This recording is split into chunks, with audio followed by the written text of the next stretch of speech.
Great. All right. So thank you to all of you for joining early on this Saturday. I'm not sure maybe what time it is in Germany, but thank you for being here. Thank you for taking your time today to talk about transgender folks. This isn't always a topic that gets a lot of attention or a lot of airspace in discussions, especially sometimes in the health or health-related arena. A little caveat, I do have a 2-year-old and a 4-year-old. So if you hear screaming or yelling, they can't get into this room, but they are in the house. So don't be alarmed. And I did hear maybe some other little ones as well as folks were logging on. So as far as kind of ground rules or expectations as we work together, I'll trust you all to do what you need to do with your cameras to be engaged in the way that feels good for you. I have built this out to have some discussion and some feedback from you all as we go along. And we will do a breakout room activity. So definitely want you to feel engaged. Carrie knows my typical style of training is very engaging and collaborative. So this virtual space is a little tricky. But please do participate. I understand that this topic might be super comfortable for some of you, and others of you are like, what did they say? LGBTQI plus, what does that mean? And so we're gonna be in this together. So please push yourself a little outside of your comfort zone maybe and ask questions, and guaranteed you're probably not the only person with those questions. I am also super happy to help coach you through how to ask a question or how to say something. I know a lot of times in the LGBTQ world, sometimes there's when you're not a part of it, maybe like, did I say that right? Am I putting that correctly?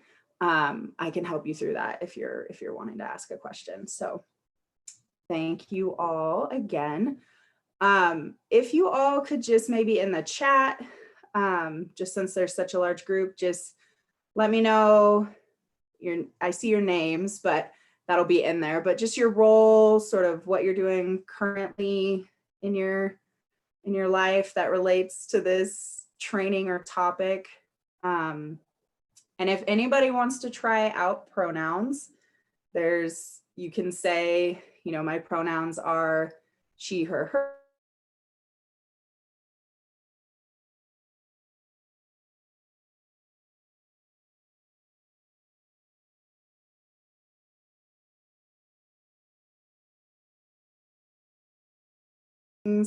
Than they do in their life outside of work. So whatever's comfortable for you in this space, if anybody wants to try that out.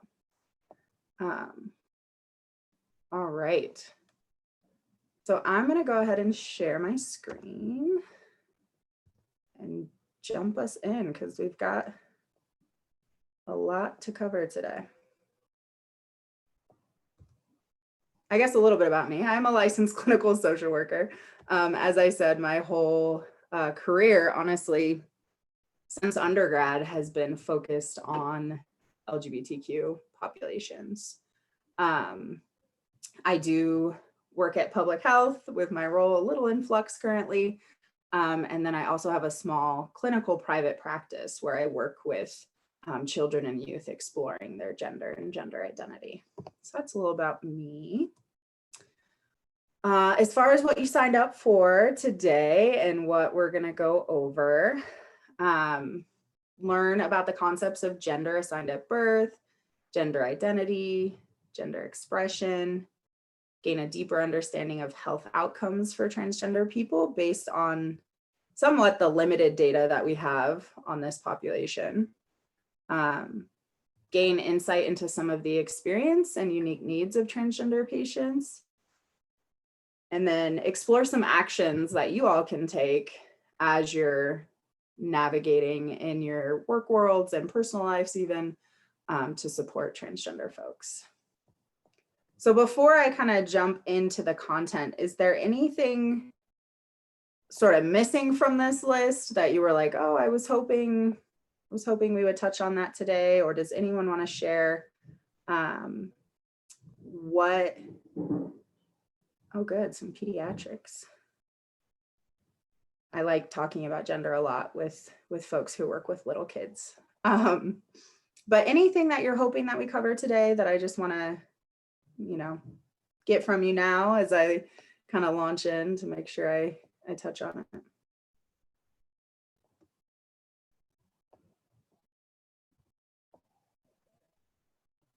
All right, I'm not hearing anything, just learn more. Sometimes people have no idea what to expect from the training on trans stuff, so they're like, whatever you're gonna cover. All right, we are gonna start with a super easy concept here. Just kidding. It's probably one of the most complex questions in the work that I do. So this is a bit of a discussion question. If anybody's kind of brave enough to put it out there, what is gender? When you think of gender, people talking about gender, how would you describe gender to someone?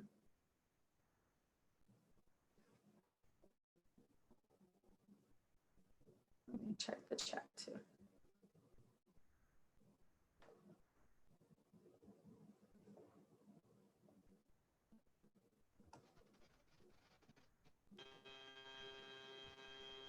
Who wants to?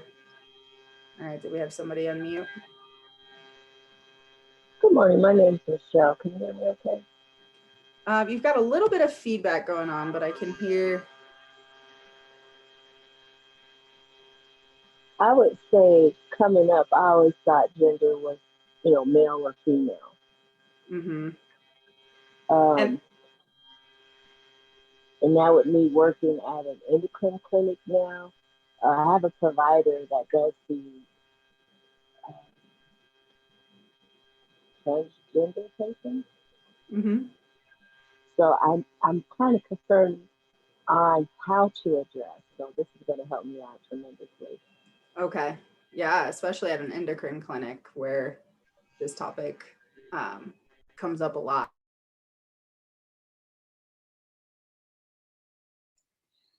I always thought that gender and sex were the same thing for the longest time. I did not know that there was this very definitive difference. So that there's these two options. Did this image elicit anything for anyone? Like, did your brain automatically categorize gender for you as you saw this?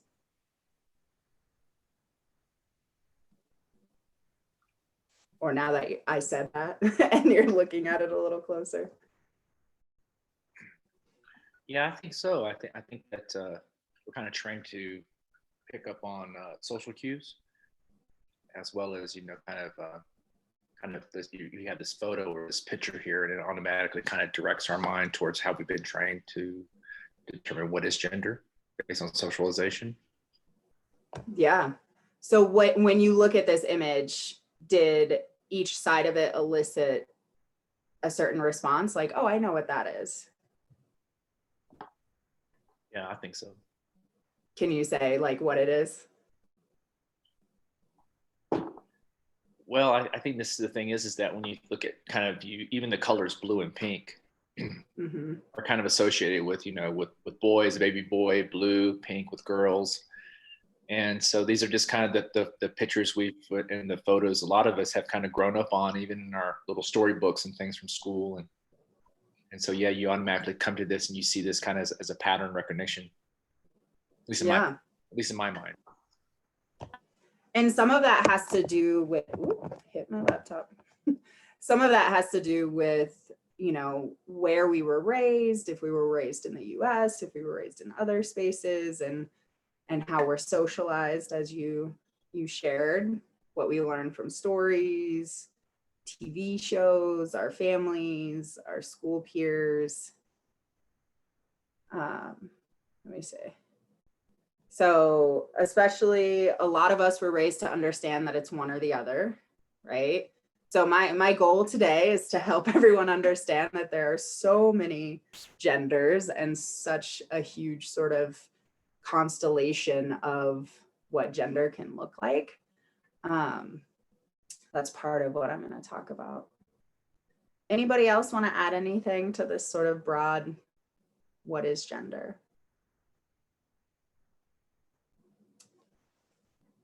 I think really important to think about gender as being what we call sometimes socially constructed, especially for folks working in more of a healthcare or medical setting. Oftentimes gender might be more attached to our genitalia, but even thinking that through, there's so many social expectations of how a person may look or how a person may act or what types of things a person may be interested in that is really assigned to someone when they're categorized at that sort of place of being born. Okay, so we're gonna go, we talked a little bit about this first question, but we're gonna go into our first little breakouts for some personal reflection. So these are the 3 questions that you're going to talk about in your breakouts. And this is a sort of like, we call it in our youth spaces, like challenge by choice. So however much you're comfortable sharing is up to you, right? But I'd like you to think about where we get our messages about gender. And we talked a little bit about that, but you can reflect on that even more personally. What is your earliest memory of your gender? And if your gender has kind of always fit and never felt like something you had to think much about, that one might be a little difficult to kind of try to track back. And then has anyone ever told you that you weren't doing your gender correctly? And so what I mean by that is, oh, girls don't do that, or boys don't do that, or why would you want to do that? Like that, those sorts of messages. So I'm going to put you in your breakout rooms. Let's see, there's going to be, oh, I'm going to stop sharing just for a sec so I don't make this too clunky. There should be, let's see. Y'all might just head into the breakout rooms because I can't remember. Nope, there we go.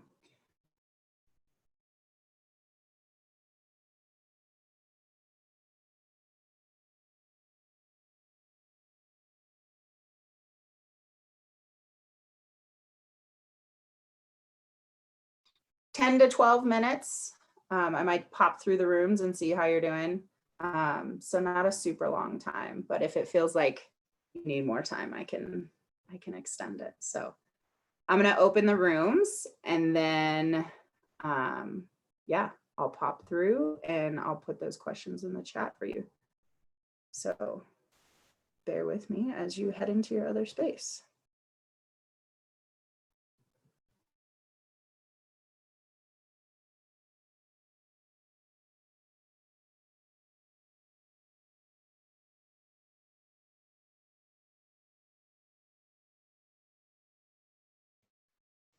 Hello. Morning. Does anybody want to start? I just came back from a run. I am not up for video appearance, so I apologize. What were the questions? Can you guys see the questions? What was your first memory of gender? Yeah, of your gender. Has anybody ever told you you were doing it wrong? Shoot, I can't remember the second question. I remember the doing it wrong one. The first thing that I thought of was I grew up playing soccer, and girls soccer had a rule of unladylike conduct, which was basically playing too aggressively, that the boys didn't have, and how that used to bother me. For playing aggressively, you were told you weren't being female. So I definitely remember that. And it really bothering me. Because you were aggressive? Ladylike? You're playing hard, right? This is soccer. Right? What the heck? And why girls would get something like that and boys wouldn't. I hate to say it, but soccer is not a very ladylike sport. Right. So yeah. And then I remember just, I think my mom sometimes would say things like, if you weren't sitting nicely wearing a skirt or something, well, that's not ladylike. Or, Hmm. the whole ladylike term always bothered me. Yeah. Yeah. My grandma always said, the girl's supposed to have long hair to show that you are a girl. Ah.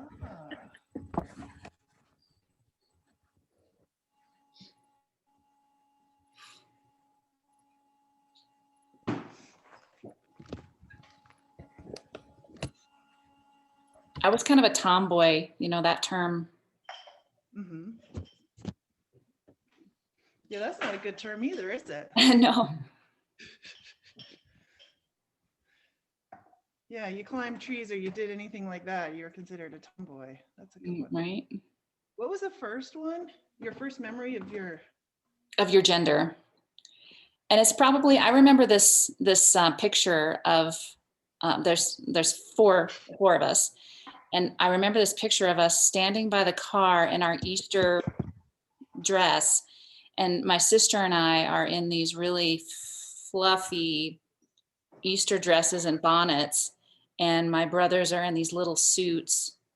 And I'm sitting on the ground, playing in the dirt, messing up my Easter dress.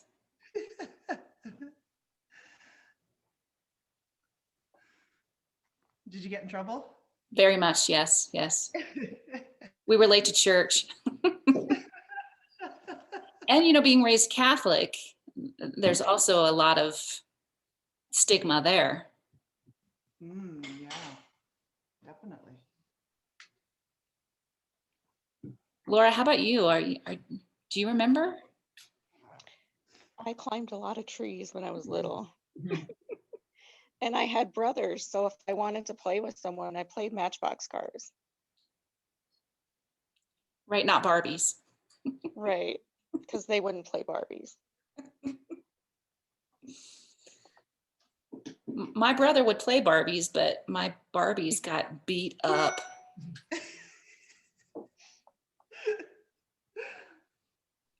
I used to take my brother's train track set and use it for stuff like there's a little part for a bridge and tape it to my feet and pretend it was high heels.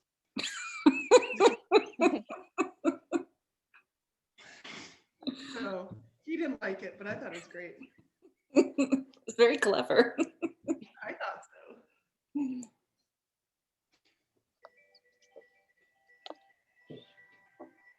I don't know that I've ever been told that I was doing gender wrong. Yeah. Unless it's that, right, where you're not necessarily acting like a girl or acting like you should be Yeah. perceived. That would be a hard one to take. Yeah.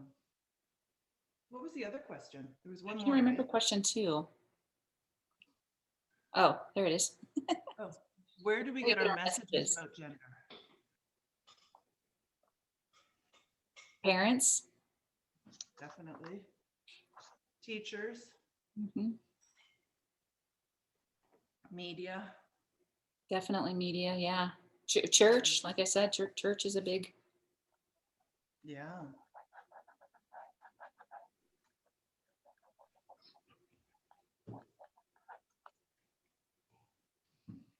So Claudia, did you ever have short hair after your mom told you you weren't supposed to? The grandma.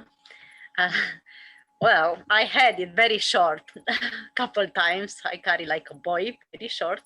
Mm-hmm. First time I liked it. The second time I didn't look very well anymore. So, yeah. That's funny. Margaret, is your hair short? No, actually my hair with COVID is getting quite long. So, but I had definitely had shorter hair. My mom, she grew up having shorter hair, and people gave her a hard time. I think her mom thought it was easier growing up on a farm with a big whole bunch of kids, 6 kids. So she said some people used to tease her at school and tell her she was a boy. So I was never allowed to have short hair growing up so that I wouldn't get teased. But then as an adult, I kind of flip-flop all over the place on hair length. But I've never kind of identified gender as short hair, long hair. Because, well, especially now, there's so many guys that have long hair, right? Right. Yeah. Yeah. But I have a new job now. I'm in functional medicine, and we do a lot with hormone replacement. So we have a number of transgender patients, and I'm realizing, you know, you can't judge a book by its cover at all. Mm-mm. So it's been really interesting seeing that different perspective and stuff. That does sound like an interesting place to work.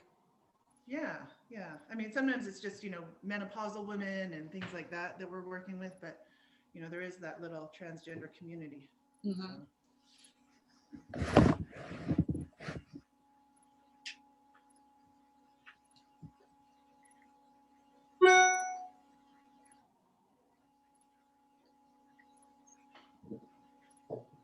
I have a couple of transgender patients too. Yeah. And it took me a little while to get used to what am I supposed to correctly call this person? And so it has been a huge learning curve. Yeah. Yeah. The thing that I find really interesting working with the transgender patients when we do their labs is, you know, in the lab requisition, when they're looking for the hormone levels, it's like male or female. There's no other. And the lab is like, you need to say male or female. And I'm like, well, they don't really identify as any of those. And the lab really struggles with that. Somebody mentioned something about insurance not covering a procedure that is designed for your sex if you are identifying as another, which I thought was interesting. And I guess I would have to do more research on that, but I don't know. Does insurance not cover? So it depends on the state of origin for the insurance. So Colorado, if it's like a Colorado originated insurance plan, there's been some bulletins and some legislation that says insurance has to cover trans related services. But I do know a lot of folks sometimes don't change their official sort of legal gender. Like if I was labeled female at birth and I still have a uterus, I'm gonna need some healthcare related to that. And so some folks will choose kind of based on their own personal transition to keep a gender marker to make things like that easier. But the problem is when people have insurance, like even my county insurance, I think is Cigna, but it's based out of California. And so like are different states. And so there's different, and a lot of insurance companies, even though they're supposed to cover it, will deny it. And then it's a battle for folks. So it kind of just depends. There's this huge number of denied claims that never get resubmitted. Doctors just give up or offices just give up. If they don't get paid the first time or the second time, they don't resubmit. So there's a lot of unpaid claims out there. I think someone may have just joined the training, so I'm going to put them into this room, Carrie. Oh, super.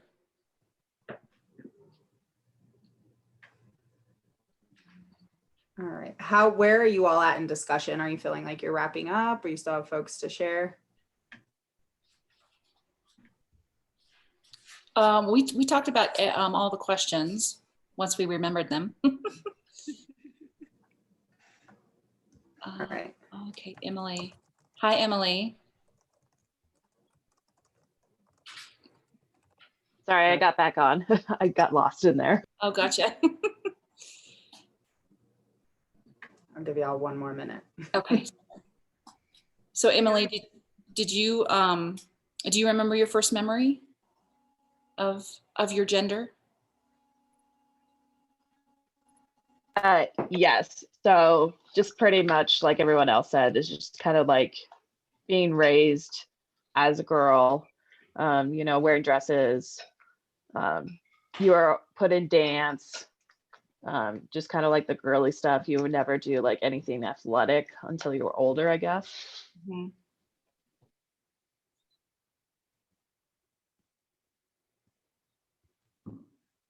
Were you ever told you were doing it wrong? Like you can't do that because you're a girl? Not in that context. Pretty much like bullying wise, if you were more like a tomboy, I guess, and then you kind of grow out of that, but not by my parents, I would say.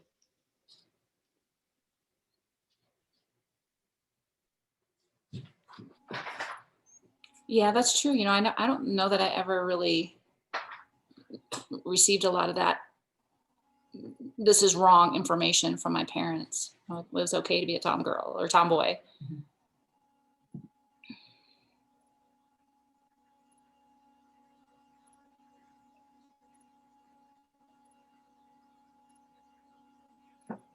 Well, this was fun. I kind of like the breakout room. I do too. Yeah. I don't know how you organize that, but I know my kids do them in school all the time. Yeah, I'm gonna work on that for the next session because Yeah. yeah. You can't do a big group of 20 people like this, but with a small group like this, it works. Yeah. Technology is fascinating. Welcome back. Apologies, folks. I realized that the chat I sent after you were in your breakout rooms with the questions seems to have not come through. So I think maybe I have to chat it before you go into the breakout rooms for you to take it with you. So thank you all for, taking that time to explore both our messages about gender and our own gender. I like to do that with folks, especially in non-LGBTQ or trans specific spaces, just because while I think about my gender all the time and it's constantly present, I recognize for a lot of folks that's not the case. So does anyone want to share out either just how that exercise was for you or part of your own story or anything of that nature? Another thing I'd like to just set up in this space, if folks can do this sort of community agreement with me that I forgot at the beginning, is what I like to call, it's kind of a confidentiality agreement of the training space, given the topic. We call it usually in our trainings or our youth spaces, what's said here stays here, what's learned here leaves here. So what that means is we're not sharing people's personal experiences, people's personal stories. Like I wouldn't be like, oh, Katie said in this training I was in, but I might take whatever lesson I learned from what was shared. So just want to put that out there before anyone maybe shares part of their story. Anybody want to share out?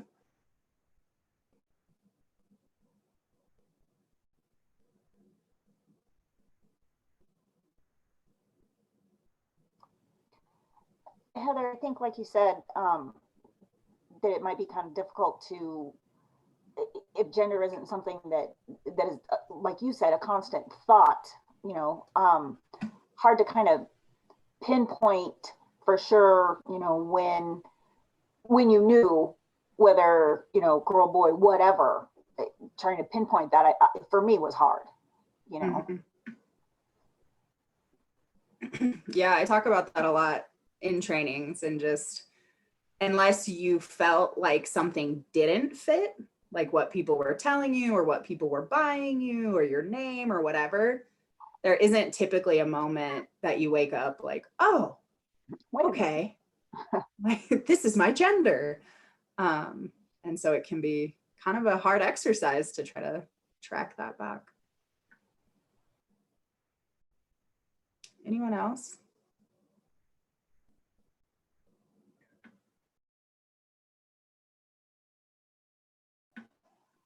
I mentioned that I have a memory as early as 2 when I was given a new dress by my grandmother.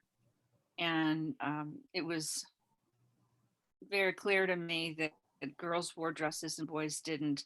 I didn't have brothers, but I had male cousins, and I never saw them in dresses. And my sisters and I wore dresses. So I think there was something that as early as 2, I just knew I was a girl. That's what girls did. Mm-hmm. Yeah. And had your experience been like a major rejection of that, or feeling like it didn't fit, or that wasn't your, No. story, then it would have been different, right? Right, exactly. So given, thinking back on these memories, what age range or what ages do you think someone's gender identity, so that like internal sense of who you are, develops? Any thoughts on that? I was actually thinking about this like through like the social norms that have been changing over time. I would probably maybe like puberty, so like 12, 13. I could be wrong. I don't know. Yeah. Because their bodies are changing. So kind of thinking about that. What about other folks? Any other thoughts on when that internal sense of who you are might Well, develop? Heather, with me, I just, the term tomboy. Mm-hmm. And I think it started with me in like elementary school because, I love sports. I love doing the things that boys like to do. And I just remember a teacher telling me, well, you're a little girl. You're not supposed to, play rough house or like boys do. And I never even thought of that until I started school.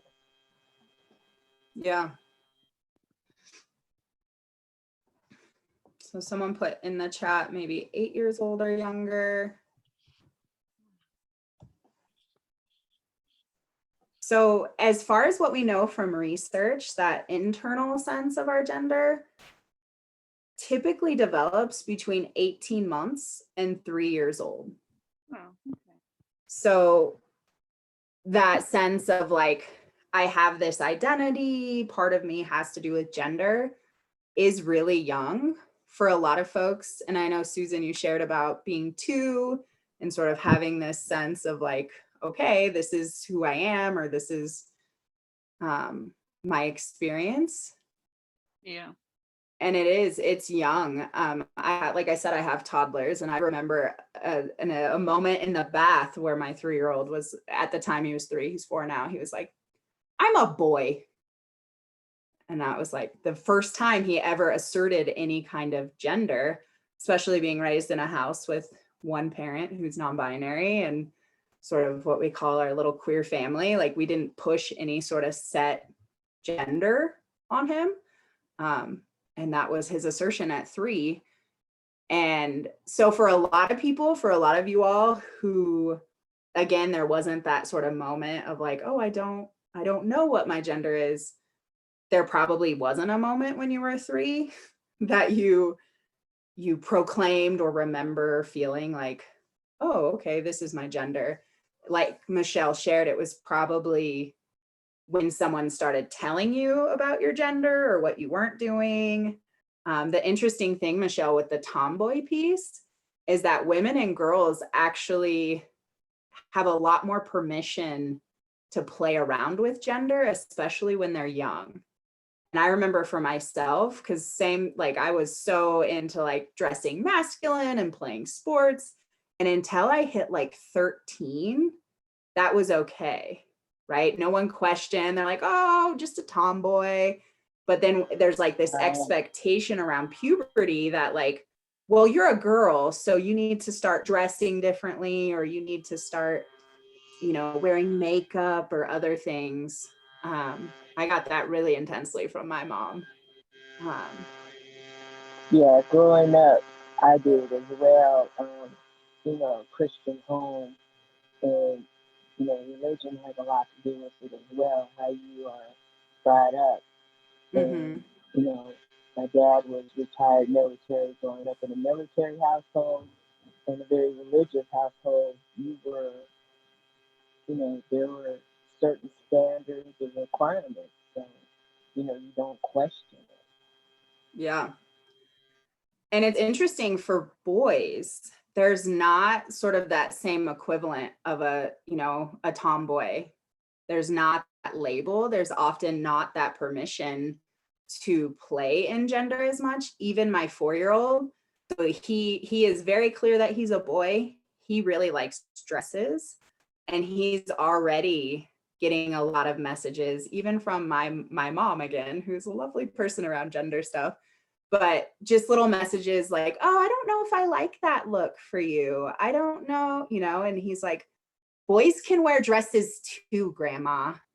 But there's not as much permission for boys or men to kind of play in that gender world as there is a lot of time for girls and women. And so that can be a pretty intense experience for little boys who just want to express a broader picture of gender.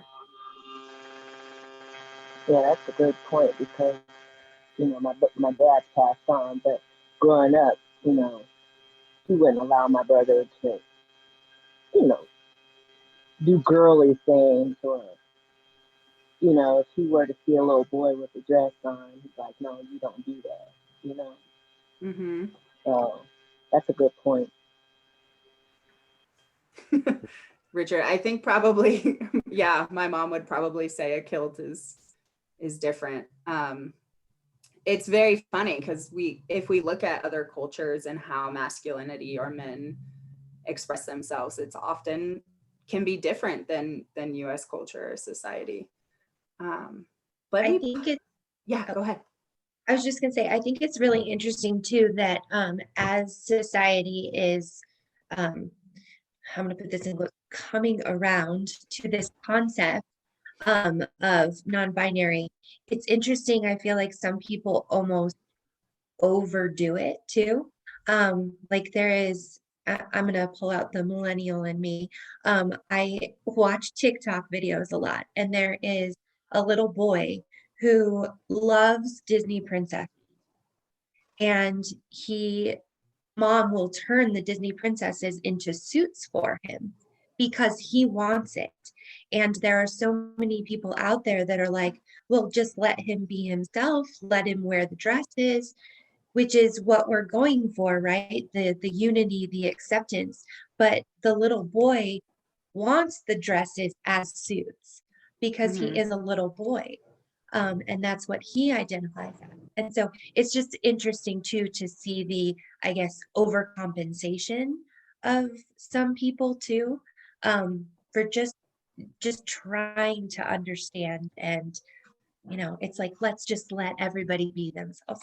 So yeah, no, I appreciate that. Sometimes when I do these trainings, I think people walk away feeling like we should just get rid of gender and like there should be no gender, which is not my message. It's just like we should have a more inclusive view of what gender is and let each person kind of do their own gender the way they want to do gender. But yeah, I think there is always groups of folks who push back on whatever parenting technique or gender, or it definitely comes up even in sort of LGBTQ spaces. I remember when I had my kids, some LGBTQ people believe that you should raise your kids absolutely free of gender. Like, don't give them pronouns, don't give them a gendered name. And that didn't feel right for our family. And I remember even some people being like, why are you using he, him pronouns for this baby? And I'm like, well, he needs some sort of like experience. And I, I'd always say like, we're using he, him for now, unless that doesn't fit at some point.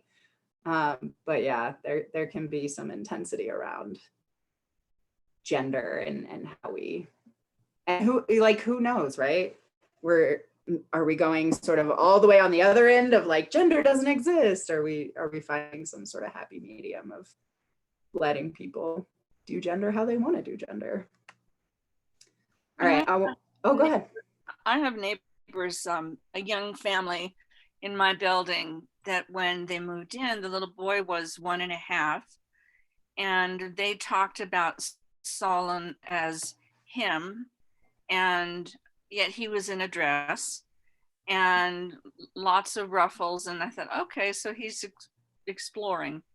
And has had an older sister who wore the same kind of cute little flowery pattern printed kind of stuff that little girls often do. But I've noticed they've been here for a couple of years now, and there isn't a day that I have ever seen the little boy in anything but pink and purple and frilly. And it sort of hits me as, how is that giving him a choice if he's always looking like he's in girlish clothes? I mean, he looks, I had a real little, my daughter was very, very girly. And he reminds me of her when she was young. Only she actually wore more overalls and things like that. I've never seen him in a pair of overalls. So I'm just sort of curious, is it like a hermaphrodite kind of thing where you never know on the private end of things with families that a child could be born hermaphroditic and that they're trying to give him the opportunity to explore? It's just sort of been striking. Yeah. I mean, a couple of things there. My son's 4 now, and we've always let him have choice. And like when we're at the store, I mean, it's harder now. We might do it on the computer when he picks out his clothing. But from the time he could express any kind of interest, even sippy cups, I'd be like, which sippy cup do you want? And he always chose the pink, the sparkly, the glittery. And in some ways, it's like, that's a lot more exciting to kids, like sequins and sparkle and bright colors. A lot of times I'm definitely more masculine. Like I would prefer my kids wear like flannel and jeans, but one of my kids is very like all boy, as my mom calls him, but he's into like dinosaurs and trucks and blue, and they have that choice.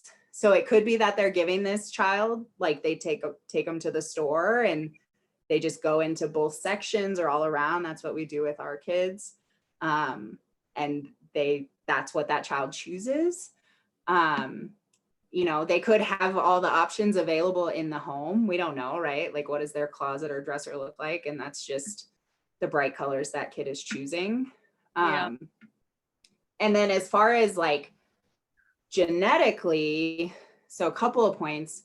So instead of hermaphrodite, the term most folks use now is intersex, just because from sort of a biological perspective, hermaphroditic humans haven't existed in the same kind of way we see in like plants and animals with the ability to reproduce.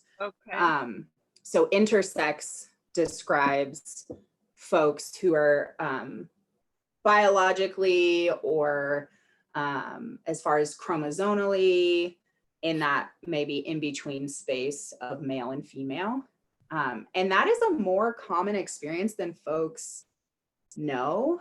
I think the current estimates are that about 1 in every 250 babies born have some sort of intersex characteristics. And the reason why it's more common than people know is because it's not always having to do with their external genitalia.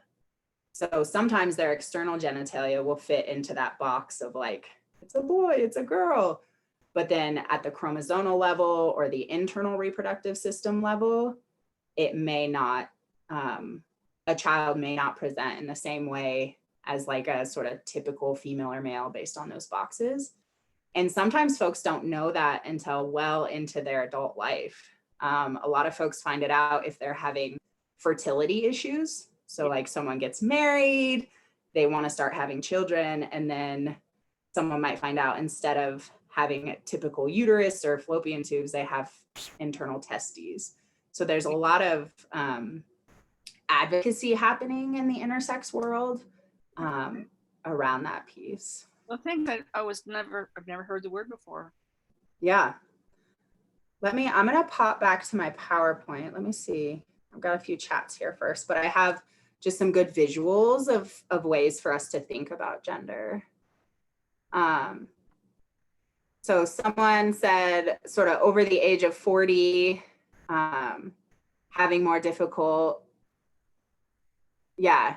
So, I mean, a lot of stuff changes rapidly. I was joking with Carrie before you all got on, having been in COVID response for a year. I was like, do I even know what the right terminology is in the transgender community right now?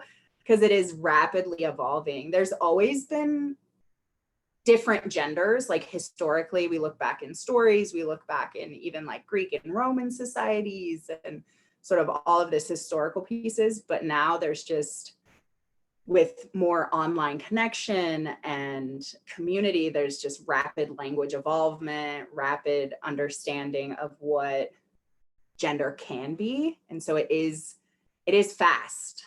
I joke that sometimes when I go visit one of our youth groups, because we serve like 12 to 18-year-olds, sometimes I'll be in a group and I'm like, what was that term? Like, I don't know that thing that like this 13-year-old is like, I'm whatever this gender is, and I have to like Google it to try to figure out. So it's definitely sort of a rapid evolving concept. And I would say that sort of the way to think about like understanding is just avoiding assumptions. And we'll talk a little bit more about that. But our brains, like we sort of with that pink and blue image, our brains like to categorize things. That's how we understand the world.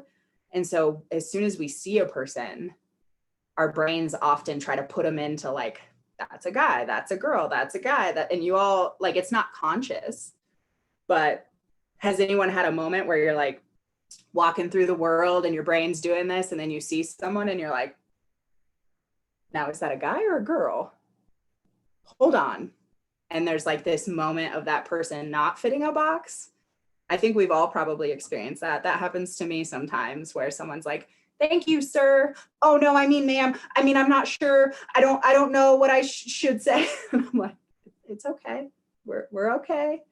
Yeah. So our brains are just kind of doing that in the background. And especially if we've been socialized where like those were the only two options, it can be really difficult to kind of retrain our brain to be like, why do I need to know someone's gender? Like, unless I'm specifically needing to provide them with health services, probably don't need to know this information. All right, let me pull this back up.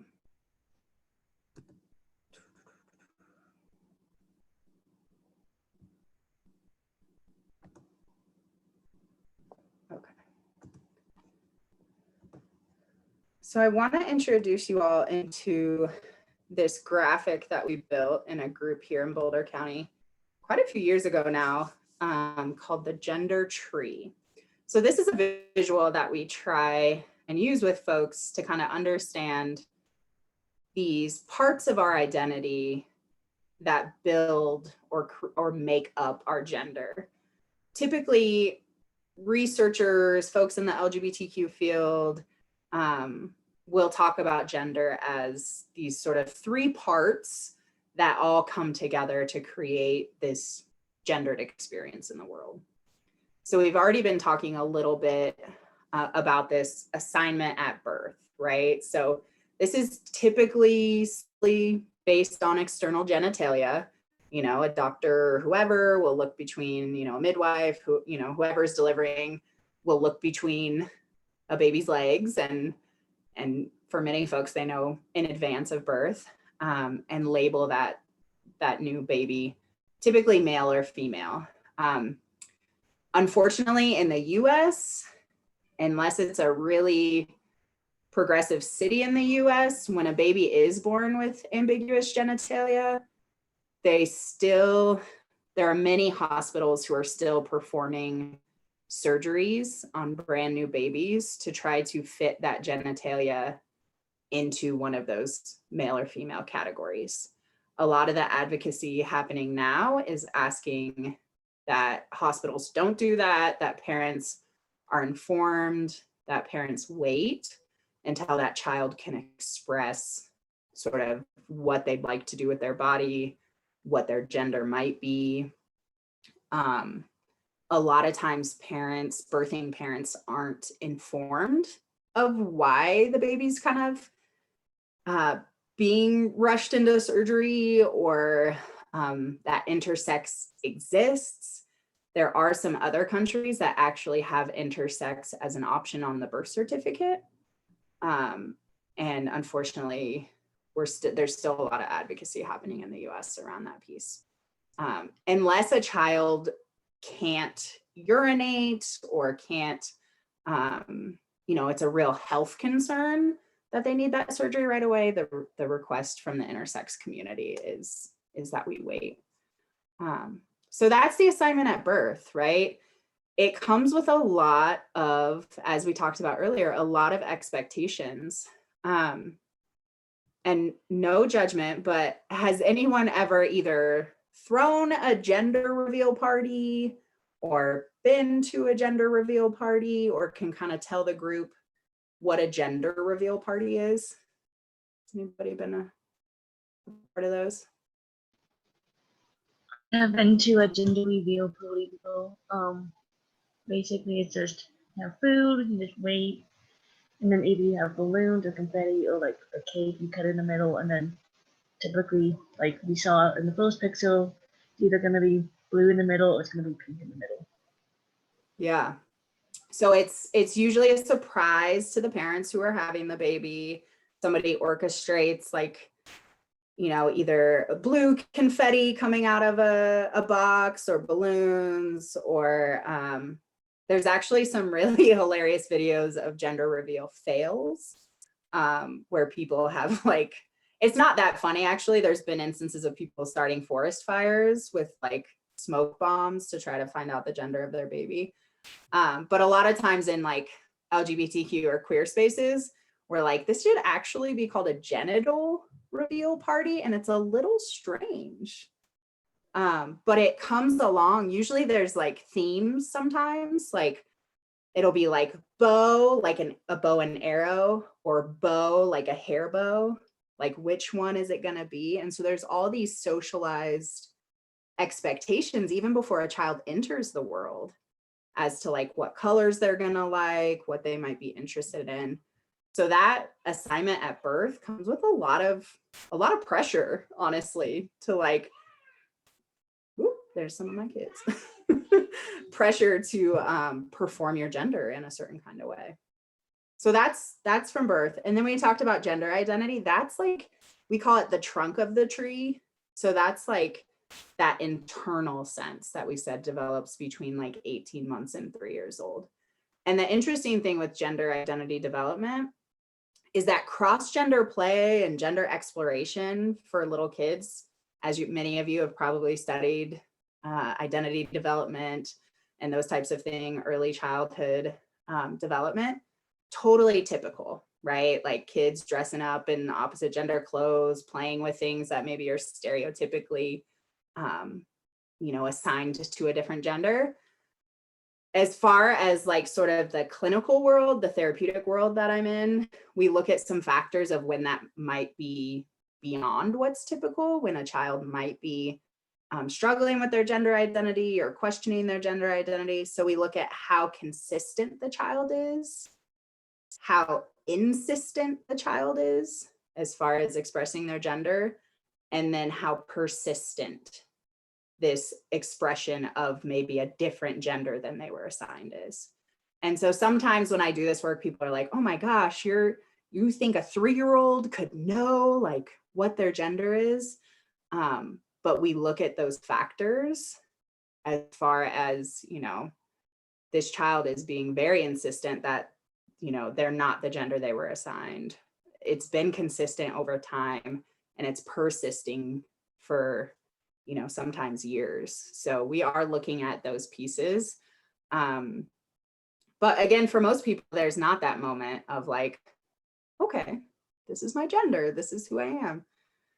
And then the third piece that we talk about as sort of the leaves or what the tree bears is our gender expression. So that's more like how we dress, our demeanor, even things like mannerisms, talking with our hands, that's very gendered. What we wear, whether or not we wear makeup, those types of pieces. And that expression piece, right? That's how we categorize people. That's how our brain categorizes people. So Susan, you even talked about like, maybe this child's intersex. We don't know, right? Because we're not checking people's genitalias as we meet them. We're not asking people their gender identity typically. And the thing to know is that that outward expression doesn't always match how people identify or feel. A lot of times people will shift that outward expression to fit more into society's boxes, or if they're raised, like Michelle said, in like a religious household or a space that really doesn't allow a freedom of gender expression, you see a lot of people kind of put themselves in a smaller box in order to navigate the world or navigate family acceptance, even people who aren't transgender.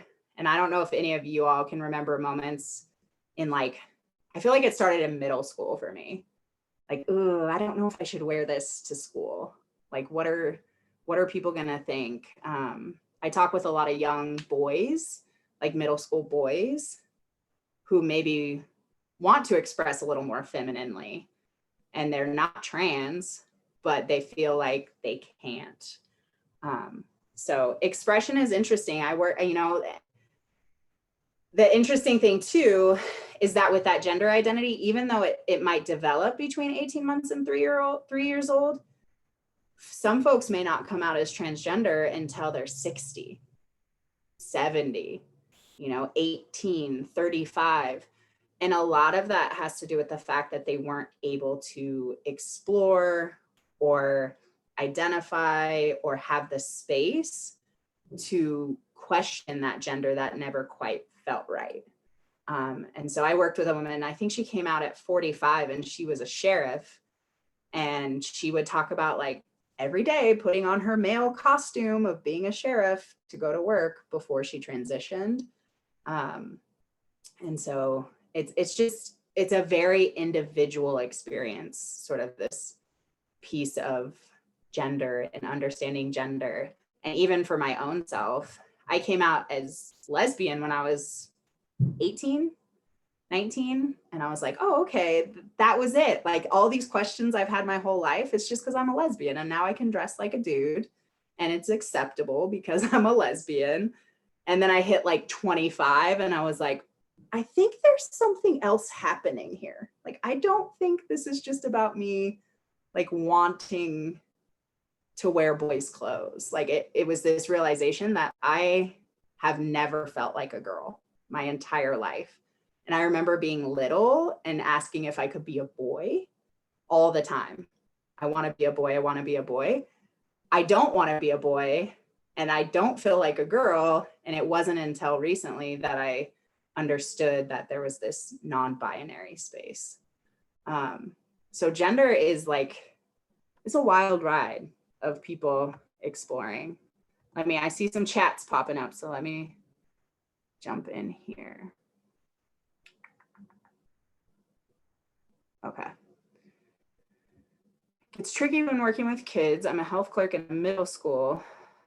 I have a female, so some of the language shifts of like biological sex, now folks are talking more about being assigned female at birth, who identifies as male. He came to me because so binders, I see that you put the breast binder, in case folks don't know, that's a device made to flatten someone's chest who has breasts. And a lot of young people find binders or trade binders or share binders without parental knowledge.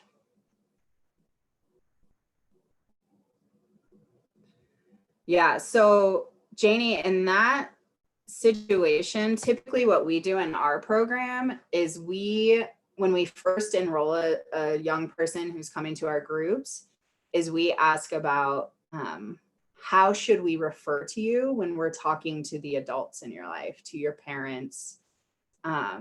So oftentimes we have kind of two sets of names or pronouns, and navigating that can be really tricky. The other thing that happens is a lot of times when young people are getting chest binders, they don't always get educated on safety of, you shouldn't wear a chest binder for more than 8 hours a day. You shouldn't wear a chest binder that's too small, which a lot of people want to do to get a flatter look on their chest. You shouldn't sleep in it. So even just having some resources in your office on like safe binding could be something helpful there too. Let me see. Yeah, my brother had a gender reveal party as well. And honestly, I see somebody said my brother had a gender reveal party last year. My nephew actually was supposed to be a girl, and they did a whole gender reveal, and they painted his room purple, and he had a girl name, and then surprise, they were like, this baby has a penis. This is not a girl. And it caused quite the uproar. Like, my family doesn't understand gender really. My brother was like, I have to go home right now and paint this nursery before he comes home from the hospital.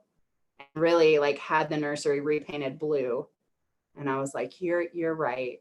It's probably gonna damage your baby if you put him in a purple room. But there's a lot of fear. And honestly, a lot of that fear doesn't have to do with gender so much as it has to do with sexual orientation, especially for boys. So there's this feeling or assumption that my kid might be gay if he likes dresses, or my kid might,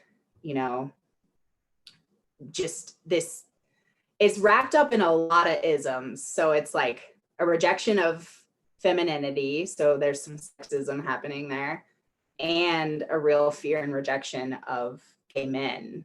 And so we call that heterosexism. So this idea that heterosexuality is superior. So honestly, a lot of times it's not even about gender. It's about the assumptions made about males or boys who are more feminine. I have a question. Yeah. So, why do we need to label it a gender reveal? Is that another name for baby shower then? No, they're usually different. They're usually before a baby shower. So it's like as soon as someone hits either like their 20-week sonogram or gets the like early blood tests, a lot of people will do a gender reveal as like a standalone party where it's either like blue or pink. Yes, usually the 20-week anatomy scan is that 20 weeks is that time where you get that in-depth anatomy scan and you get to figure out boy or girl, but it's not always accurate, of course. And that's also kind of the point in time where you're like, okay, this baby is actually going to happen. I can tell all my family. So everybody gets a little excited.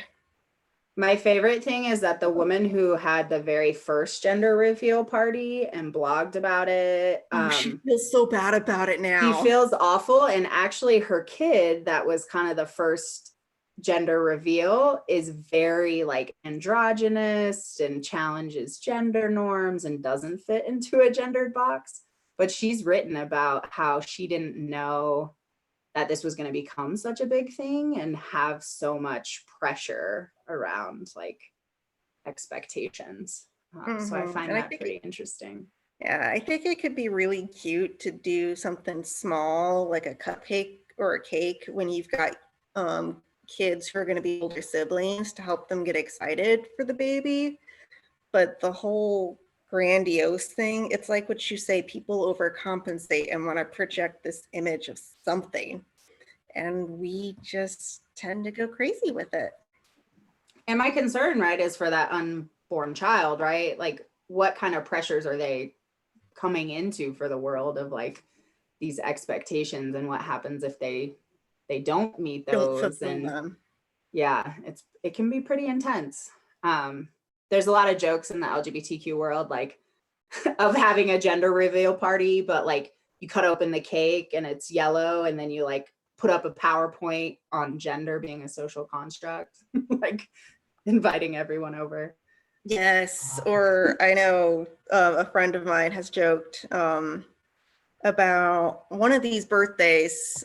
She wants to do that and just kind of have the whole white frosting and everything, but with pink in the middle, because she's transgender.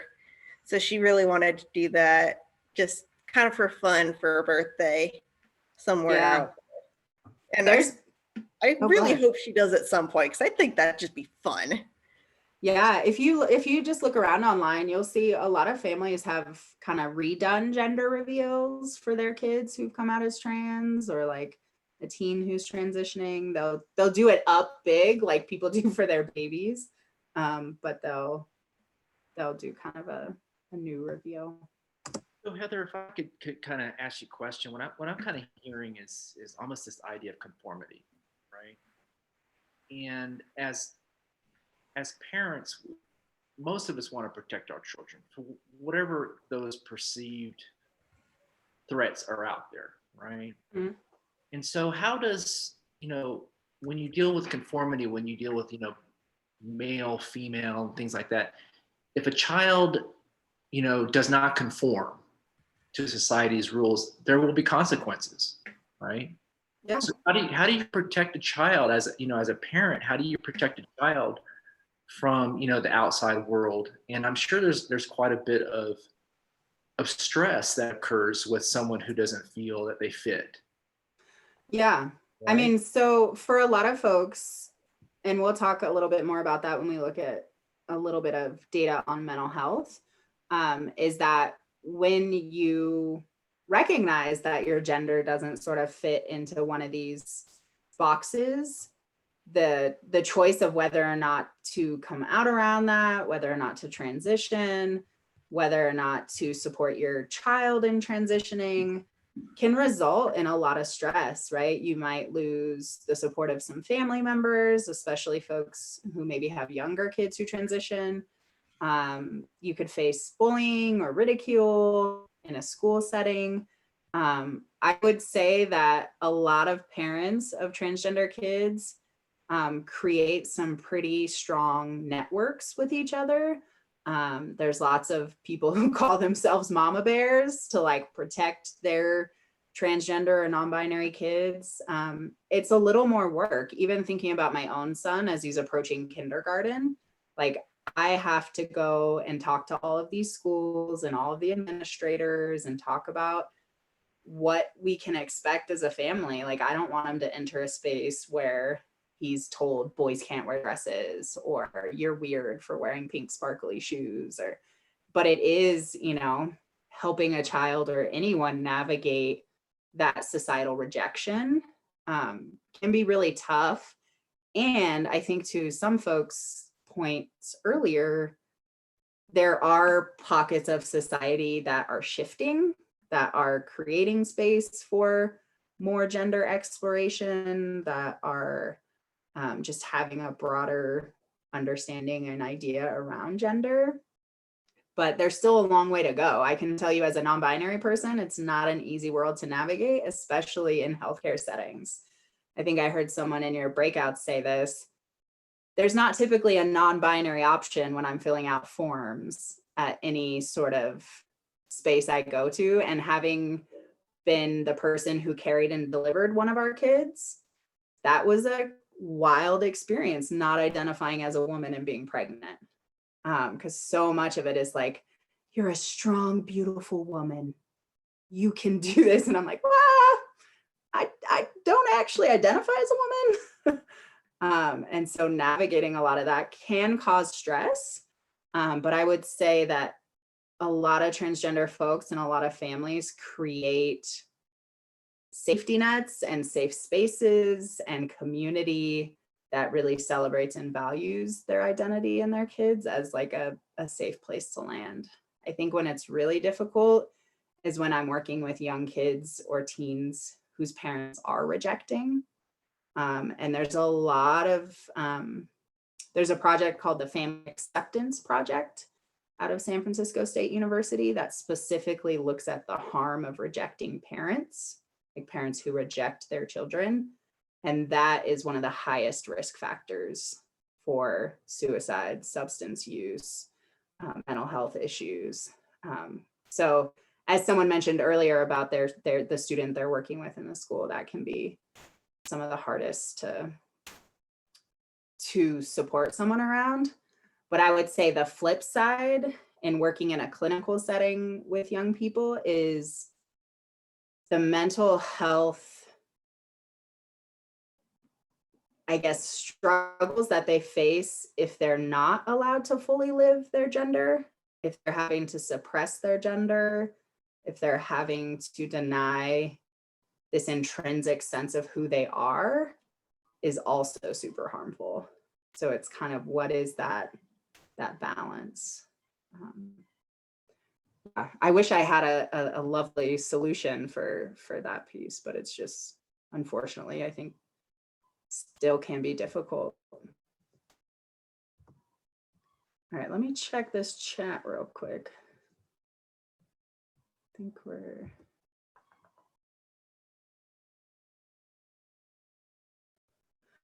So gender and sex, how do you separate gender and sex?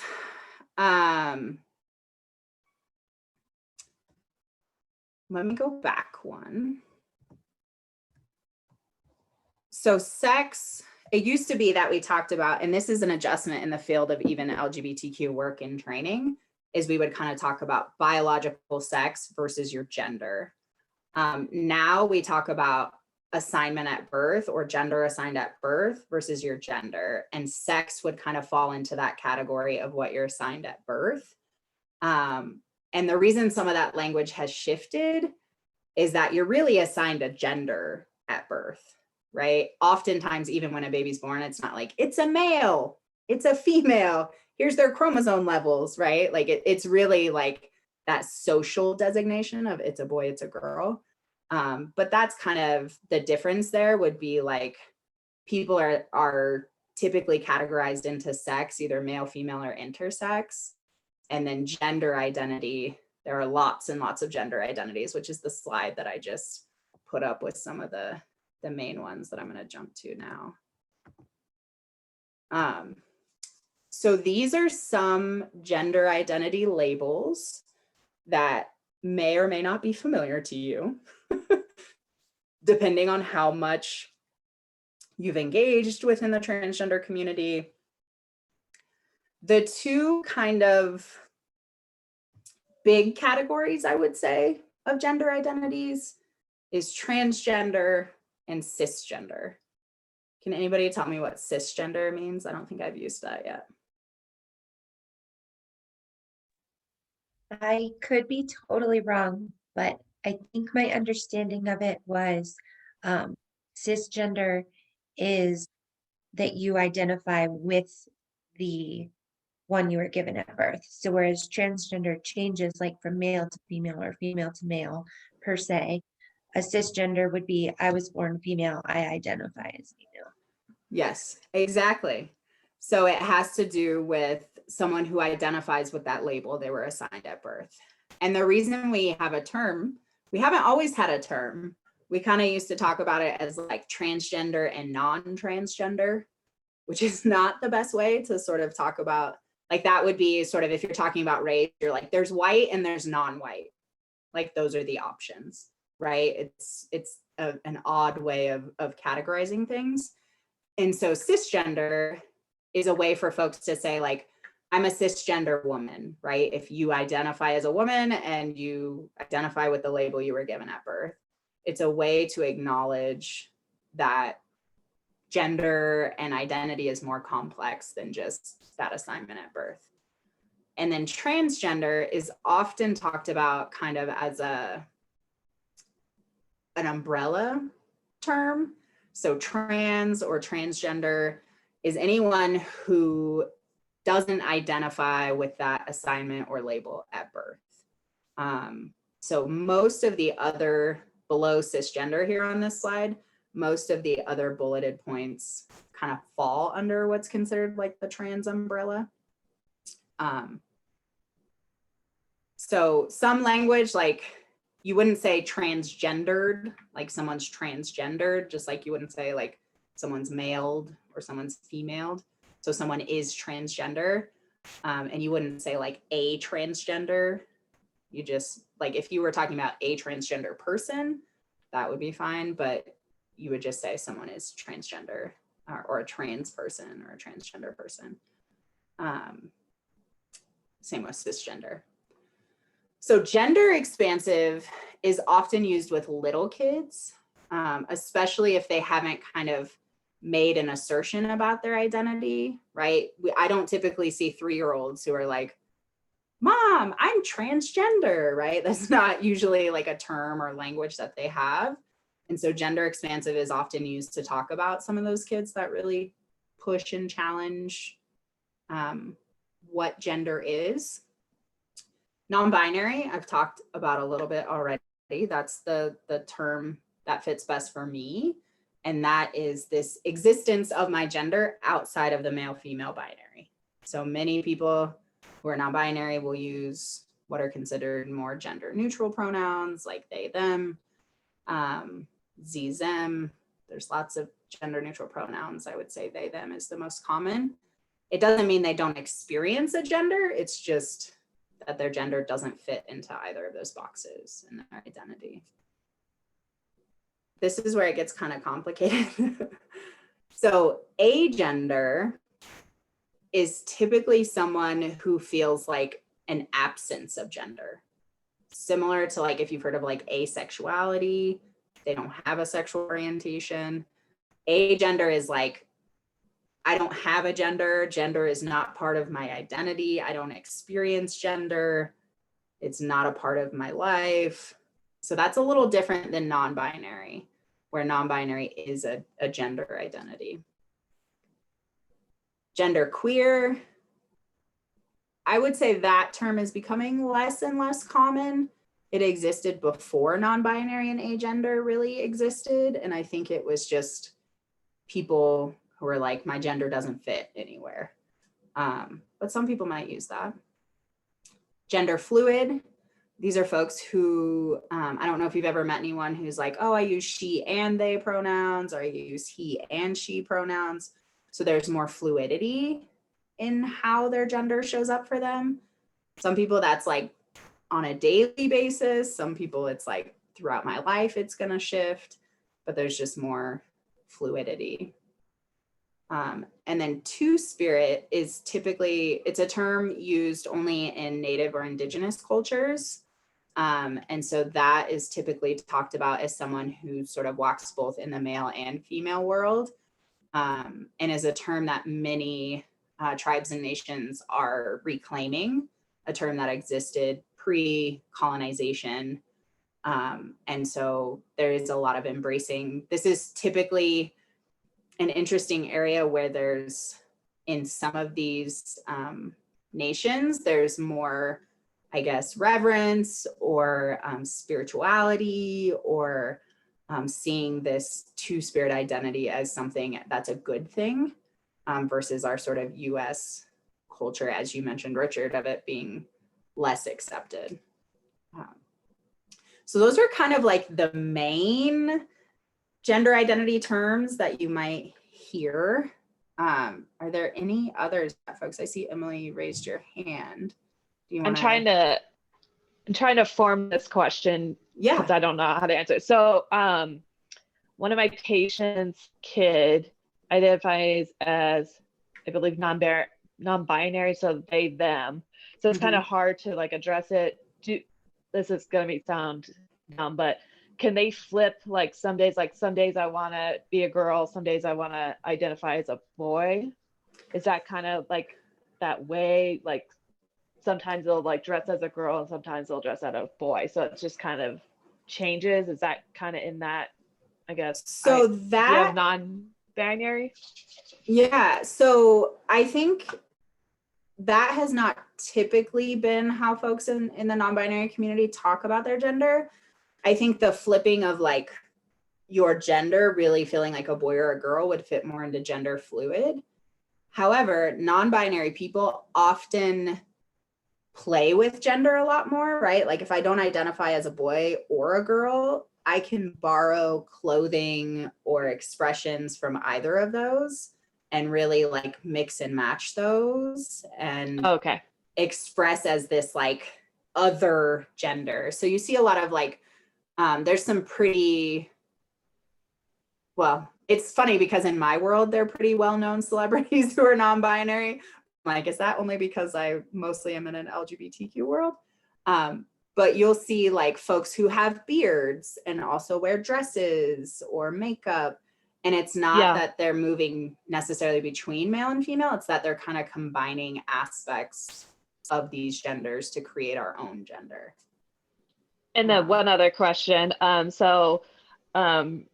Like drag queens, so would they be considered transgender, or is the transgender a term as if like they're dressing like as a woman, and then but out of clothing they identify as a woman, so that would be transgender? Or also would transgender be the term after if they go for, I guess, surgery, as some people like great transition. question. So that's where I get kind of confused. Yeah, let me run through those because I saw in the chat too. Thank you for bringing that up. I saw someone ask about cross dressers. So drag queens and drag kings are typically cisgender gay or lesbian people who enjoy dressing up and performing way over the top representations of the opposite gender. So typically a drag queen is a gay cisgender man who performs in this like over the top expression of what a woman may look like or be. There are some transgender drag queens, which complicates things, but those are very different. So someone who's transgender is someone who like, this is my internal sense of like my gender, and that's different than what I was labeled, versus drag is much more of a performance, and it's like something that a lot of people do on weekends or at conventions or celebrations like Pride, but they are typically cisgender. Cross-dressers, that's an interesting one because before there was more acceptance of transgender folks, a lot of people assigned male would cross-dress, like go out of town on weekends, kind of cross-dress. And I don't know if anybody's seen that show Transparent that was big on Hulu, right? That was kind of the experience for her, was like before she came out, she would go to these cross-dressing conventions. There are a lot of actually heterosexual, straight, cisgender men who cross-dress as an experience of their sexuality, as an experience of their identity, that don't identify as transgender. So cross-dressing is more of like a clothing experience versus being trans is again more about that internal sense. And then there used to be this really strange differentiation between like transgender people who had surgery and transgender people who didn't. And so nowadays trans is just kind of the umbrella term without any designation of like, I've fully transitioned or had surgeries or anything of that nature, just because a lot of transgender folks don't have access to surgeries or transition related healthcare. And a lot of folks aren't interested in transitioning medically. So there's just a lot more openness to what it means to be trans. Trans used to very much mean like, I was born female, I transitioned to male, I fully fit into that new male box via surgeries, hormones, whatever. And nowadays people are like, I don't know if I want to change my physical body. There's just a lot more openness as to what that means.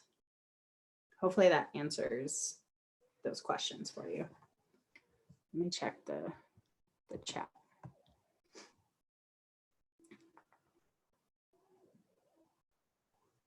Yeah, so Jonathan Van Ness is a non-binary person who's come out recently. A lot of folks, Sam Smith has come out as non-binary.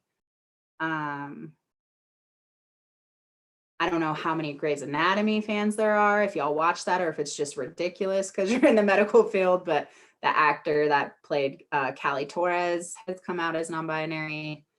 So there's lots of folks, I think, that are recognizing gender is just not as simple as we kind of once thought. I saw sort of a statement up here, like this was probably in response to what my story about my brother, but a son wearing pink clothes. Interestingly, pink was more of a male color until maybe the 60s, I want to say. It was seen as like strong and close to the color red and masculine, and blues were seen like as soft and feminine. And until sort of marketing changed that for us in US culture, it actually was more of a male color, which is always interesting. All right, so Susan, great question. Where do words like queer and gay fit? I didn't include my slide on sexual orientation, which maybe I should have because I was mostly focusing on gender. So our gender, like that sense of who we are in terms of gender, boy, girl, man, woman, non-binary, agender, and our sexual orientation, who we're attracted to, who we want to be intimate with, who we want to marry, are two separate pieces of our identity. So something like gay or queer could be how someone talks about their sexual orientation. Queer is an interesting word. I've used it a few times, and some of you might be having this reaction like, whoa, did they just say queer? Like, I don't know about that term being used. That is a word that was reclaimed by the LGBTQ community. And so it's a word that folks have taken back to use to describe themselves, because I personally like it. Right? If I think I already said I was queer, right? I identify as queer.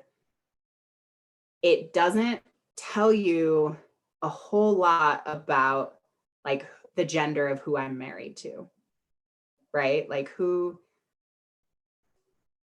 am I married to a man? Am I married to a woman? Am I married to a non-binary person? It just creates a little more flexibility to like be in this queer community without saying I'm gay, I'm lesbian, I'm bisexual, without this like small box.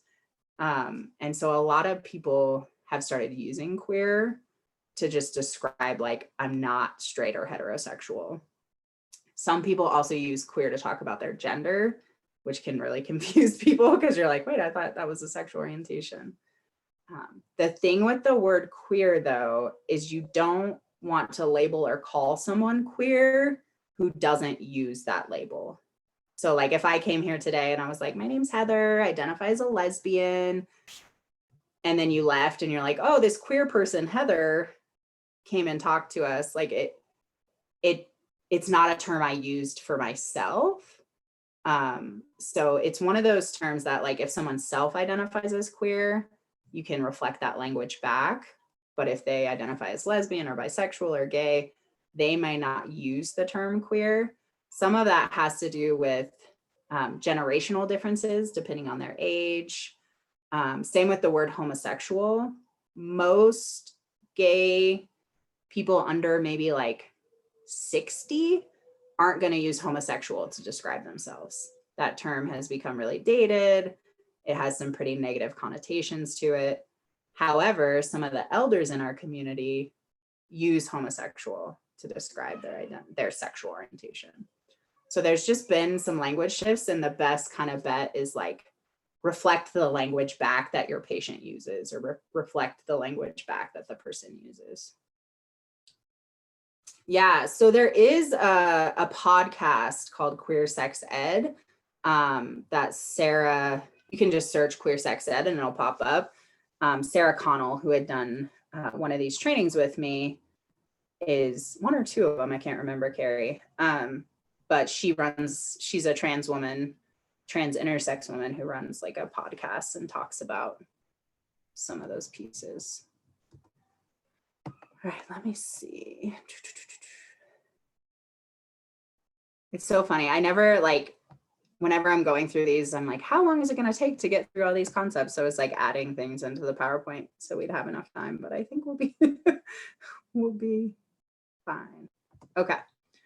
I'm going to move us forward because I know pronouns come up a lot. This is just a cute little image. So some of the ways that we can gather pronouns from folks is to advocate for a space on any of your intake paperwork, to just ask up front, just pronouns and like a blank line. It doesn't have to be a requirement for everyone, but for your trans or non-binary folks, that'll go a long way to like create a welcoming space. This is a little table, and I can PDF this PowerPoint and send it to Carrie to get out to you all so you have all of these pieces. This is a table that really helps with thinking about how to do they, them pronouns or ze, zir, zirs, because it shows you like exactly what you would replace it with. And for myself, if there's a pronoun, like a newer pronoun that someone's using, like Z, that one's not as common. Sometimes even in my own head, like I'll think like, okay, she, no Z, her, no zir, you know, like I'll do that little bit of a translation in my brain. But this table is nice because it kind of helps you see. And like, I didn't do so well in like grammar and all that. So subjective, objective, possessive, like all that stuff. But it just helps you practice, and it has those examples there for you too. My kids are getting wild. One of the things with they, them, sometimes people will push back and be like, well, that doesn't make sense. Like that's a plural and we're talking about one person. I would just encourage you, like, if that's your reaction you're having, to just sit with that and explore like why that's such a strong reaction to grammar, because I can guarantee you make a lot of grammatical errors every day when you're speaking. And so like being really caught up in this one area is just maybe like explore why that discomfort is coming up. And they, them is now acknowledged, I think, was it Webster and the APA, and everybody now acknowledges they, them as a singular pronoun. So even on like writing like papers for school, it's recognized as a singular pronoun. And we use it all the time.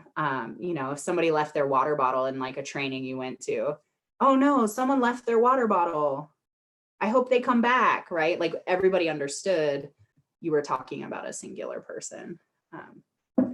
So yeah, I'll send this piece, the whole PowerPoint, so you have this, but this is a nice table. Some of the ways I like to practice pronouns that I'm less familiar with is when I'm reading my kids' stories, their books. Sometimes I'll change the pronouns to they, them, or I'll change the pronouns to ze, zir, zirs, as a way to just like practice and get used to saying these pronouns. Some people like to like give their pet a gender neutral pronoun like they, them, or a plant, just a way that you can start kind of practicing in a way that's not like the first time you meet someone and then you're fumbling through as you're trying to serve a client or a patient. Let me see. Saw a chat pop up. Okay. Any questions on pronouns? Hi, Heather. I would think that, you know, people would be pretty forgiving. You know, I think that, you know, if you've ever done any type of traveling or went to a different country and you try to speak, you know, interact with someone in a kind way, they're going to be pretty forgiving, right? Yeah, a lot of people are worried about messing up pronouns. Yeah, A I lot mean, of cisgender people. I think it would probably come through. It's like, hey, I'm really trying here. So Yeah, I would say so. Thank you. The biggest thing with pronouns is like, don't make a huge deal if you slip up, right? That makes it so awkward.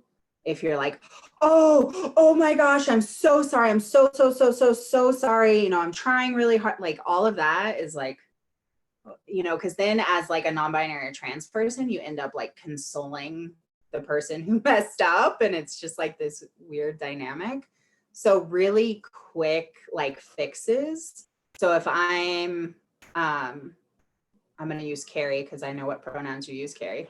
If I'm talking about Carrie and I'm like, oh, like Carrie and I were hanging out and he said, well, oh, I'm sorry, Carrie and I, she and I were blah, blah, blah, right? Like I just fix it in the moment and I don't even make like a big thing about it. Because what we don't want to do is we don't want to place the burden on the person, right? Like, you know, this is so hard for me, or I'm trying and it's just really difficult.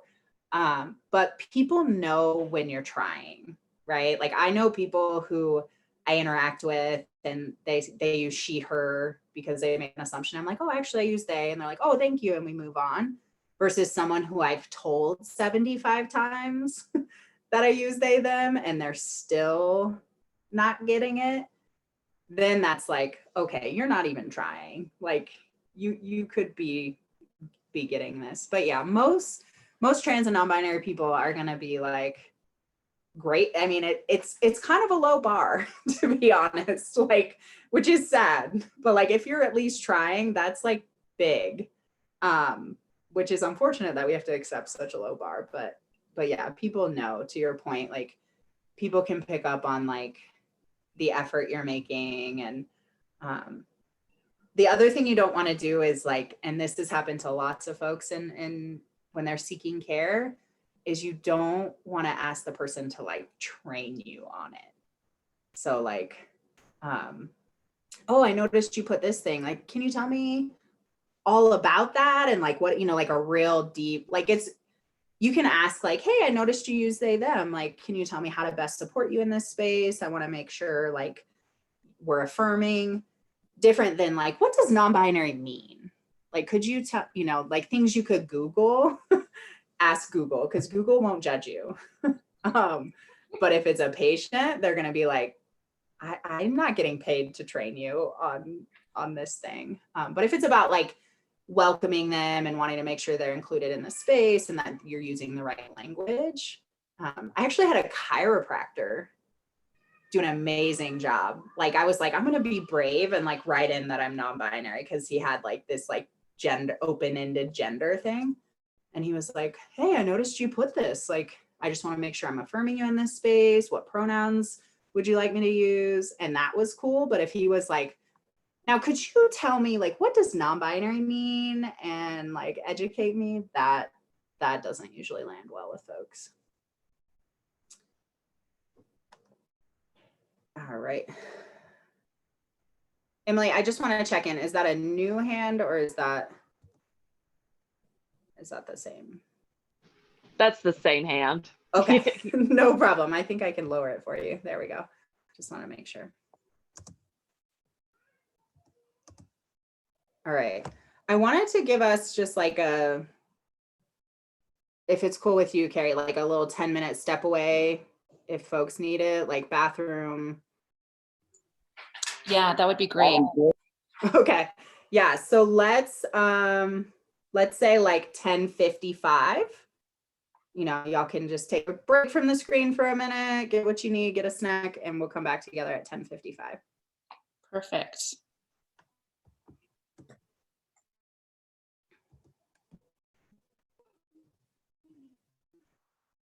All right. My children have come upstairs, so apologies if you're picking up on a lot of that. All right. So I wanted to kind of shift gears for us. We kind of, the first part of my trainings, I always like to do more of the overview on what gender is and sort of what all of these concepts and terms and everything you're hearing means. Hopefully you have a little bit clearer of an understanding of some of these terms and pronouns. And again, Google is a good friend if there are things that you're still like, wait a minute, what was that? But I wanted to shift gears into talking a little bit more specifically about some of the experiences of transgender and LGBTQ folks generally in healthcare type settings.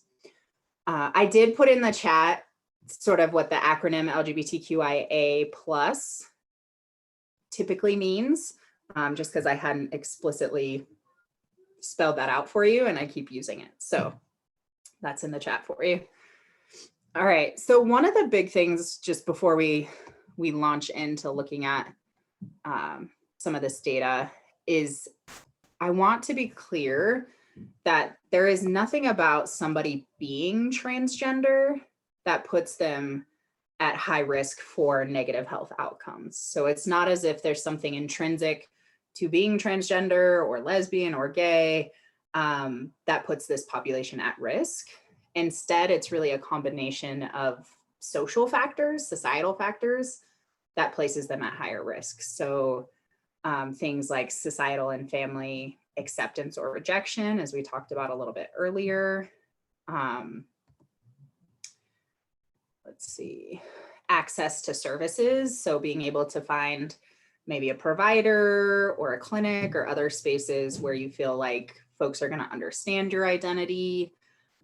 Poverty and homelessness. We know that transgender folks in particular are overrepresented in our homeless populations. There's issues with access to employment, discrimination in employment and housing, and then legal barriers. Sometimes folks have a difficult time ensuring that their legal documents maybe match with the name or gender that they use. And so that can create some barriers as well. So that's just sort of the caveat as we jump into a little bit of this information to keep in mind. So I wanted to share with you some information from a research project, I guess, or a study that One Colorado did. So for those of you, hopefully you're all familiar with One Colorado. If not, you will be now. It's our state, oh my gosh, sorry. It's our state LGBTQ fund. They have both educational aspects and do some research on the LGBTQ community in Colorado. And then they have legislative actions that they take to advance the rights of LGBTQ folks. So they started doing research on transgender and LGBTQ folks' experiences in health, I think starting in 2011. And then they just redid a similar survey in 2018. It was called Closing the Gap, the Turning Point for LGBTQ Health. So if you go to the onecolorado.org page, you can kind of find like the whole, all of their research publications. One sec.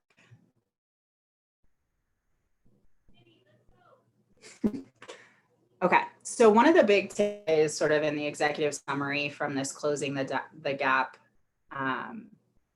publication was that transgender Coloradans continue to experience worse health outcomes and greater disparities compared to their lesbian, gay, bisexual, and queer counterparts, particularly in regards to discrimination, mental and behavioral health issues, and the high cost or potential denial of care due to insufficient insurance coverage. So while there have been some pretty major gains in the state of Colorado and nationally on LGBTQ rights from like a legal standpoint, there are still major disparities for the transgender community. There's a lot of reasons for this. Some of them we spoke to earlier, but one of the main differences, I think, for a lot of transgender versus lesbian, gay, bisexual, queer folks is oftentimes if you're not transgender or if you're cisgender, if you're living in more of a gender normative way, you don't necessarily have to come out about your sexual orientation when you come into a space. But if you're using maybe different pronouns, or people question your gender as you come into spaces, there's just more overt discrimination that can occur. So these are some of the results from the survey that they did. The survey was of about 2,500 LGBTQ Coloradans. So one of the questions that they asked is your primary healthcare provider LGBTQ competent?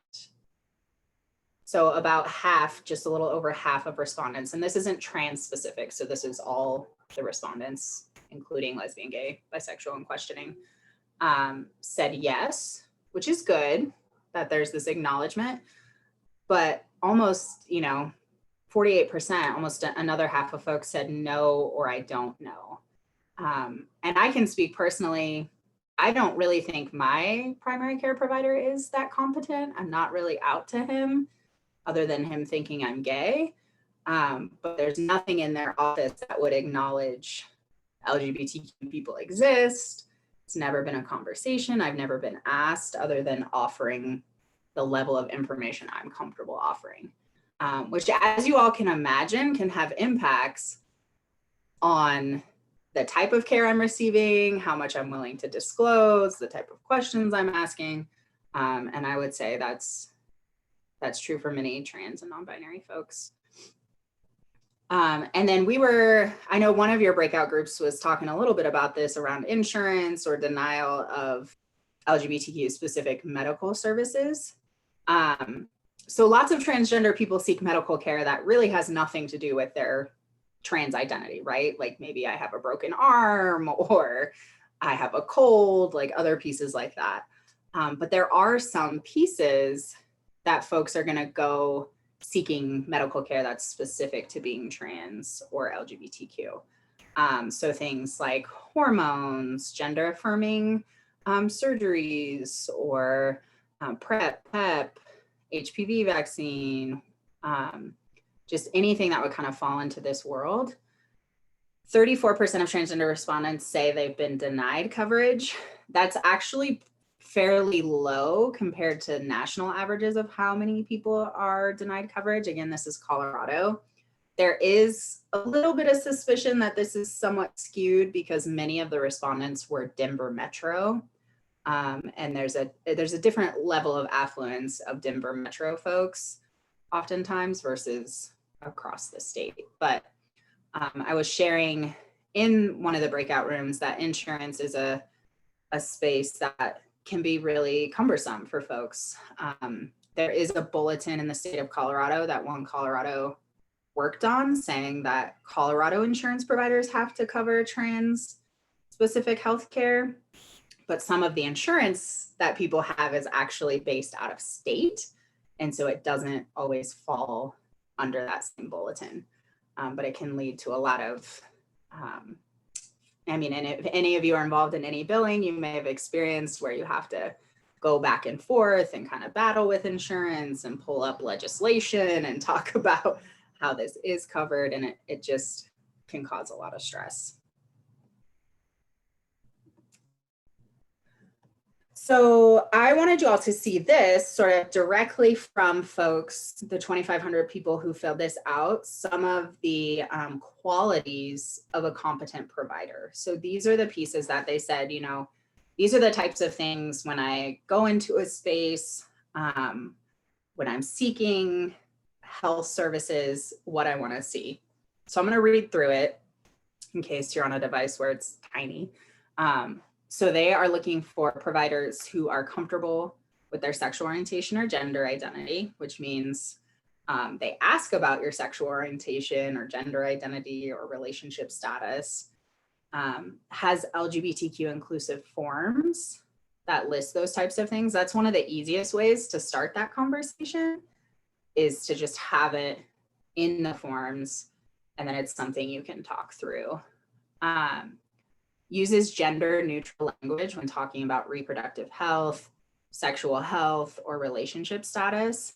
And so what gender neutral language would look like in those spaces would be kind of like I talked about earlier, when I was pregnant, instead of always saying pregnant women or women who are pregnant or pregnant women, is talking about pregnant people, people who become pregnant, people with uterus, similar with sexual health or other pieces, people who have a uterus should seek out a pap smear this frequently. People who have a penis, right? Using language that takes the gender kind of pieces a little bit out of it and talks more about what the healthcare service is. Not assuming. When I've started with new providers, I've had people see that I have a wedding ring and ask about my husband, which is just an interesting thing because I didn't tell you all this, but I have a wife, not a husband. So it's not assuming relationship status based on your perception of someone's gender or sexual orientation. Something visible can be huge. So a sign that has posters or a sticker in the little window that's just like a little tiny rainbow or a symbol, something that says, hey, we feel like our office has done some training. We want to make sure you're included in this space. I will say that you kind of need to be careful with that, right? So like, if you're the only person in your office who's had any kind of training and every other person I come in contact with hasn't, you don't want to kind of slap up a bunch of LGBTQ stuff because that could give, a false impression that that you're not, well, it could give a false impression that you are inclusive and then someone comes into your space expecting that. And it's really like, only one person has done a training and it's not the best experience. Let's see, 9 health fair changed their form for prostate. Yes, to persons with a prostate, exactly. That's a great example, Carrie. I'm so guilty of asking about a husband. Assumptions can be dangerous. Yeah, I mean, again, it's like all of that socialized stuff, we just have to try to be more conscious of and try to unlearn. I'm assuming like as you leave this training today, if this is one of the first times you really thought about gender, you'll start to pick up more on like how often this stuff comes up. And we just don't even notice. I get asked a lot about, my kids are blonde and I'm obviously not. And one of them has really bright blue eyes. I get asked a lot about their dad by like the Target cashier. And I'm like, oh, this is awkward. Usually I'm just like, oh yeah, okay. Because I just don't want to explain it in the moment. But yeah, not making assumptions.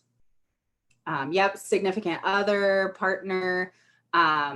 Also, as far as being inclusive of folks who have multiple partners, you could do the partner with the S parentheses to acknowledge any kind of poly relationships that folks may be a part of. But yeah, anything that's not just making those assumptions. My wife and I, when we first moved to Denver, we were in like the kind of Cherry Creek area. We found a primary care doctor and we didn't realize, we walked in together for like our first appointments. We were seeing different providers, but their actual initial paperwork, they handed you like a male or female intake paperwork based on their assumption of like when you walked up to the table or to the front desk. And so my wife was filling out her forms and there was all these questions about prostate and all these, and she was like, what is this form? And we realized they had given her like the male form. So definitely don't do that would be a recommendation. But yeah, it's interesting how that can all show up. All right, let's see. Non-discrimination statements. If you haven't taken a look at kind of what your clinic or practice has, it might be a good idea to see, does it include sexual orientation and gender identity? If not, is that something I can help update? Bathrooms are a big point of contention for trans folks. There's even like apps out there like Safe to Pee, like other things that like people can use when they're out in public to try to find like a gender neutral bathroom, because sometimes trans and non-binary folks, especially non-binary folks, if there's only like male or female, may not feel comfortable going into restrooms. We see a lot of issues coming up in school settings where students will avoid the bathroom all day, which can lead to some negative health outcomes. So thinking about restrooms, that can be pretty tricky if you're in a larger building or a larger office suite where you don't have a lot of control over the restrooms. So sometimes you can language that as like, I recognize these restrooms are really binary gendered, and unfortunately we don't have control over that, but please use whichever restroom feels most comfortable to you. It's kind of a workaround sometimes. All right, let me. Yeah, a lot of places you're seeing, I actually noticed at the zoo, I don't know if anyone's been to the zoo lately, that's like one of the spaces where I feel like I can take my kids someplace and still feel pretty safe. But their main bathrooms up by the gift shop have a huge like gender inclusive sign now, and like they're changing things up a little bit. So it's nice to see folks making those shifts. One thing that a lot of times people are looking for is there any LGBTQ people on staff? Are there any LGBTQ people on staff? Are people open about their identities? Does it seem like a space where people can be comfortable? Asks about pronouns, uses correct pronouns. Another thing I should note about pronouns too is we don't only use the person's correct pronouns when they're with us in the space. We use those pronouns all the time when we're talking about them to a colleague, when we're, billing, all of those pieces, we need to make sure we have pronouns. A lot of places ask for kind of legal name for like insurance purposes, but then like on my therapy practice, I say name, legal name if different. And so it creates the opportunity for folks to enter that information, and I know what they want to go by. Have received some training, has some knowledge on trans-specific related health, is comfortable with patients who identify as transgender, addresses any trans-specific healthcare, not just possibly other medical needs they're coming in for, has office policies and forms that are trans inclusive, and then has any specific knowledge or training. So a lot of times people will seek out someone who's more specialized in LGBTQ health, but there's not always a ton of folks to choose from. So these are just some ideas from the research that One Colorado did. Any questions on any of these before I move to the next slide?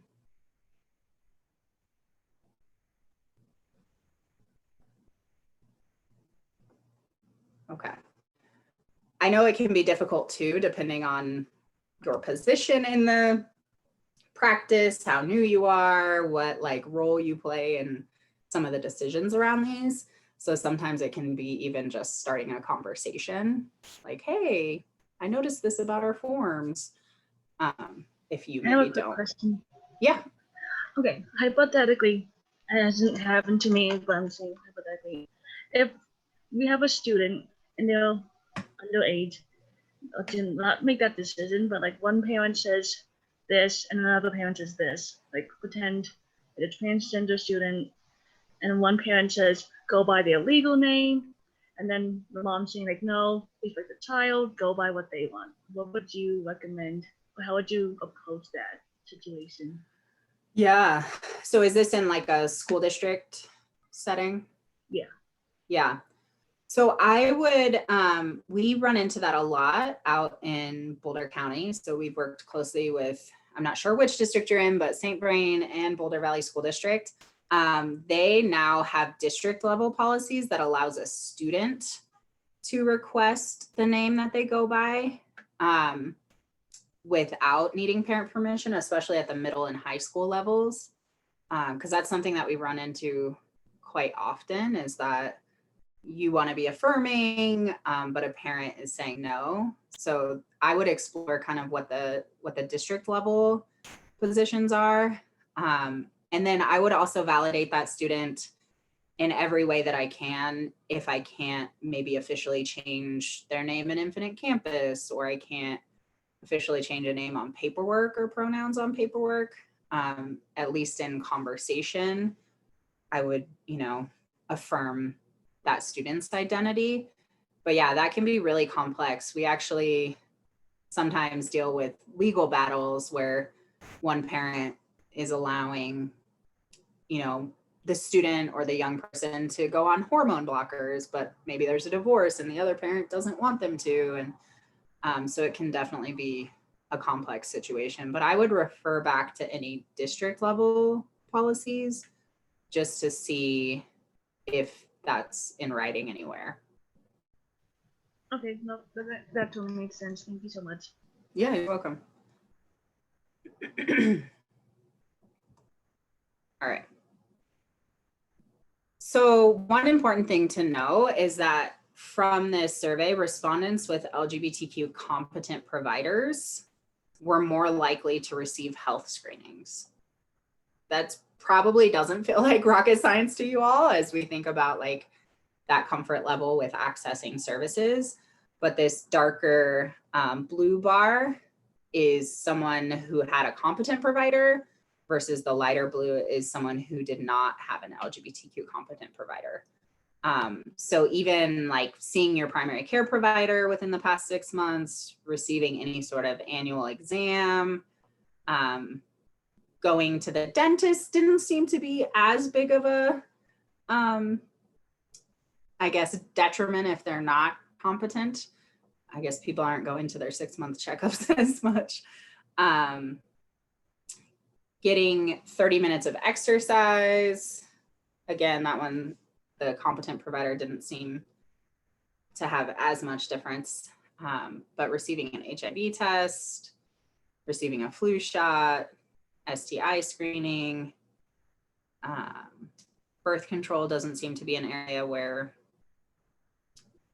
birth control is an interesting piece. And I noticed in the introductions, at least someone was maybe working in the doula or sexual health, reproductive health world. And I will say, clinic. Yeah. Anytime I even go to like an urgent care, I'm like, oh, I think I have like a bladder infection. They're like, is there any way you could be pregnant? Are you? And I'm like, I'm telling them like 17 times and they're like, are you sure? And I'm like, I don't sleep with a person with a penis. Like I just like end up having to be super explicit because there's not like always this believing people. And I'm sure that doesn't just happen to LGBTQ folks. I'm sure anyone with a uterus. But it's always a funny moment. Or like, are you on birth control? Nope. Are you sexually active? Yes. You're not on birth control, like that reaction. So I think it's just an interesting area where that LGBTQ piece comes in. And then seeing a mental or behavioral health provider, there's a slight difference there.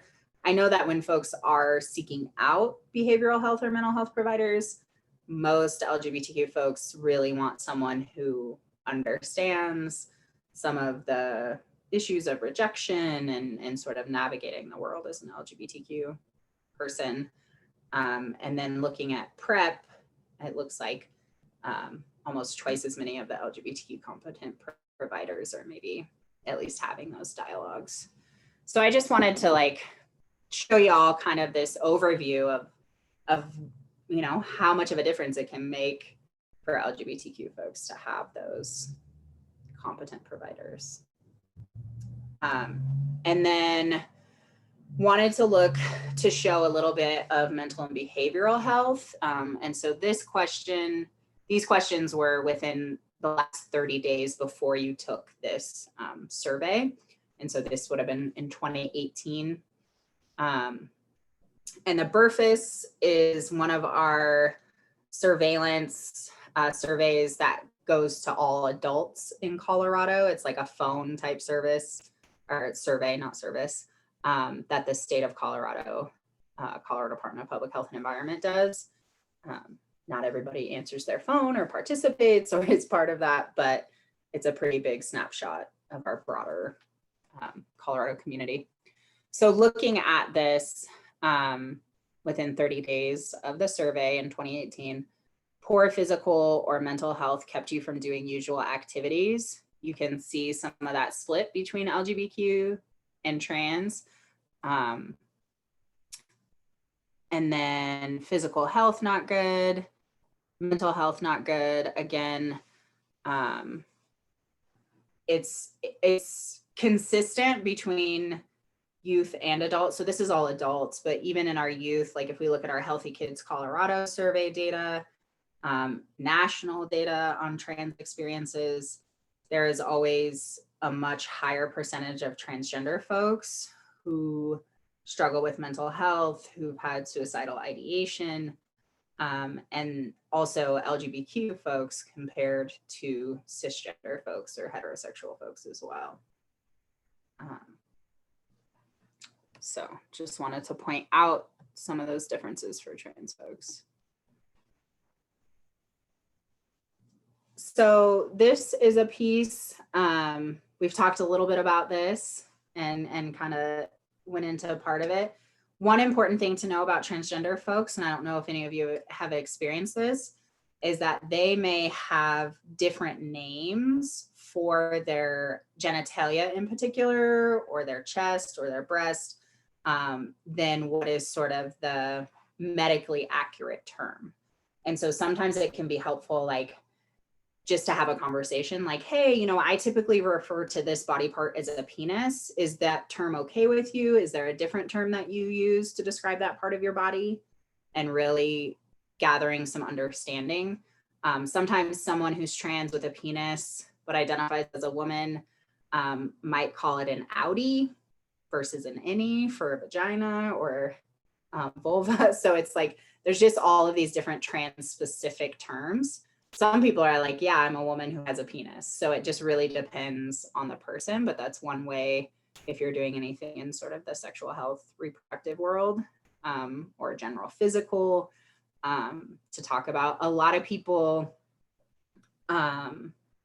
especially in the sort of like child birthing gestational parent world who are trans or non-binary, instead of like breastfeeding, will sometimes talk about chest feeding or nursing or other language that doesn't use breast. So that's something to just be aware of. And then we talked a little bit about, you know, not focusing so much about that label of male or female or men or women need to do this, but really thinking about the function. So people who menstruate need to do these things. People who produce sperm should have these checkups. Carrie's example, people who have a prostate, people who use hormonal birth control, whatever it is, like instead of, because what happens when you say like women need to have a pap smear is that typically a trans man is not going to respond or feel like that's talking to them if they have a uterus. And so it's just thinking about, are we missing people in some of our campaigns around health and body stuff if we're not using inclusive language? I work with teens who are trans, and it's kind of amazing to me how, and it's actually not amazing to me because I understand how psychologically it happens, but I've worked with trans boys who legitimately believe that they cannot get pregnant because they're boys, even though they have all of the sort of reproductive system that could result in a pregnancy, and they're having intercourse with someone who produces sperm. And so just that disconnect sometimes that can happen from some of that language and some of the body pieces is important to know. All right, let me see where we're at with time. Look, we're not going to do breakout rooms because we have 4 minutes. But I can send these scenarios. I'll send them to you anyway, Carrie. I tried to shrink this down from a 4-hour training. So yeah, I took some stuff out, y'all, but there are just some scenarios about like someone walks into your clinic and uses a different name than what's on their insurance, stuff like that, that y'all can just kind of think through. Like, how would I handle that? What would that look like? And then I think everything on here was already on that last list. Okay. One of the pieces that I think is important is it's not only important what you do when patients or trans patients are present, it's also really important how you behave and how you talk about those patients and how you talk about among your fellow staff and your peers and your team. So if people are like, oh my gosh, like we had a transgender person come in today, like, did you see, you know, if there's any of that kind of stuff, that's the kind of stuff that we consider like non-inclusive, or sometimes it's called gender policing. Like, oh my gosh, did you see what that guy was wearing? You know, things like that. Really being ready to like speak up and just talk about like, I don't think those are values that our clinic should hold. I really don't think that's inclusive. Some of those pieces. Also avoiding using gender terms. So things like sir, ma'am, those can be kind of hard to break. Most of the time it's just like, instead of saying thank you, sir, like thank you very much, have a great day. It's just taking that piece out. And this y'all will have to think about. Maybe somebody has something on your mind already that you can share out to the group, but I always like to sort of have you leave with like, what's one thing, if you can just pick one thing, maybe there's lots of things, but that you're going to take from today and incorporate into your work. Does anybody have anything top of mind? You can either drop it in the chat or share it out with the group. Mine actually is like pretty much right off of what you just said. Again, I work in pediatrics, so a lot of my language comes back as, all right, come on back, Mr. Sam, or how you doing, Miss Elizabeth, or, you know, something like that. So trying to be better about taking the Miss, Mr., Sir, ma'am out of my vocabulary. Great.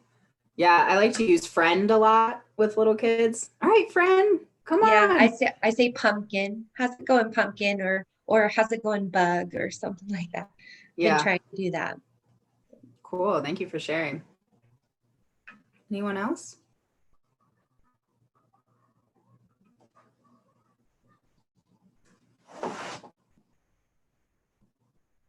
All right. Well, even if you can't think of anything to share right now, I'd love for each of you, as you kind of leave this space today, maybe write something down, jot it down, think about something from today that, whether it's just like, I learned this new term, or, you know, this is a new concept, or I want to go back and look at our forms. Do we ask this thing? Anything of that nature.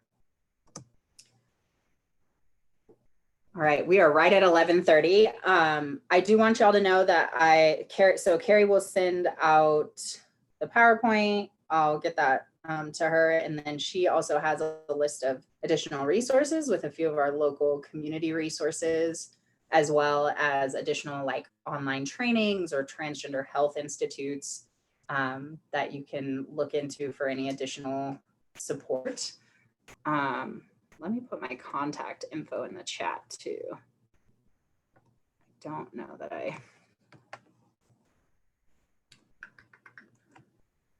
Okay, so someone shared, I can't really drop sir or ma'am working in a military clinic, but I will ask about adding pronouns to our intake forms.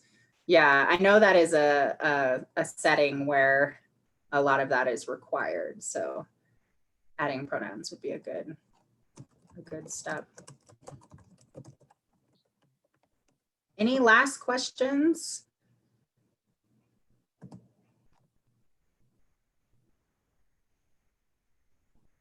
Heather, thank you so much. This was really great, as usual. Yeah. Maybe you could do another session and include some of those things you had to take out to shorten it, but we can talk about that.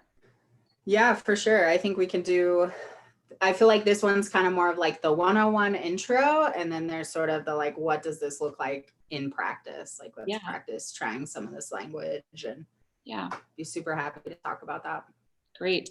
And I love the Zoom format because I think that we're reaching so many more people. I mean, we're all the way in Germany, for goodness sakes. Yeah, I was worried when you first sent out your email. No, I can't do this. And then I looked at the flyer and saw it was all on Zoom. Yeah, it's really nice. So I will send out the information that Heather gave me, the PowerPoint presentation and the resources. And I'll also include your certificates for attending. And like I said, it takes so I'll send the roster to the president of the Colorado Society today, but just know that it's a seemingly slow process. So not to worry, your stuff will be official. It just takes a while. And for a lot of you, I'll see you on February 20th for the next session, which is on the COVID vaccination. So should be interesting. Thank you all so much. Thank you. Have a great day.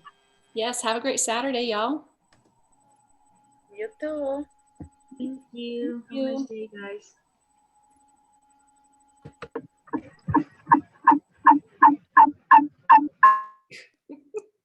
Bye. Thank you.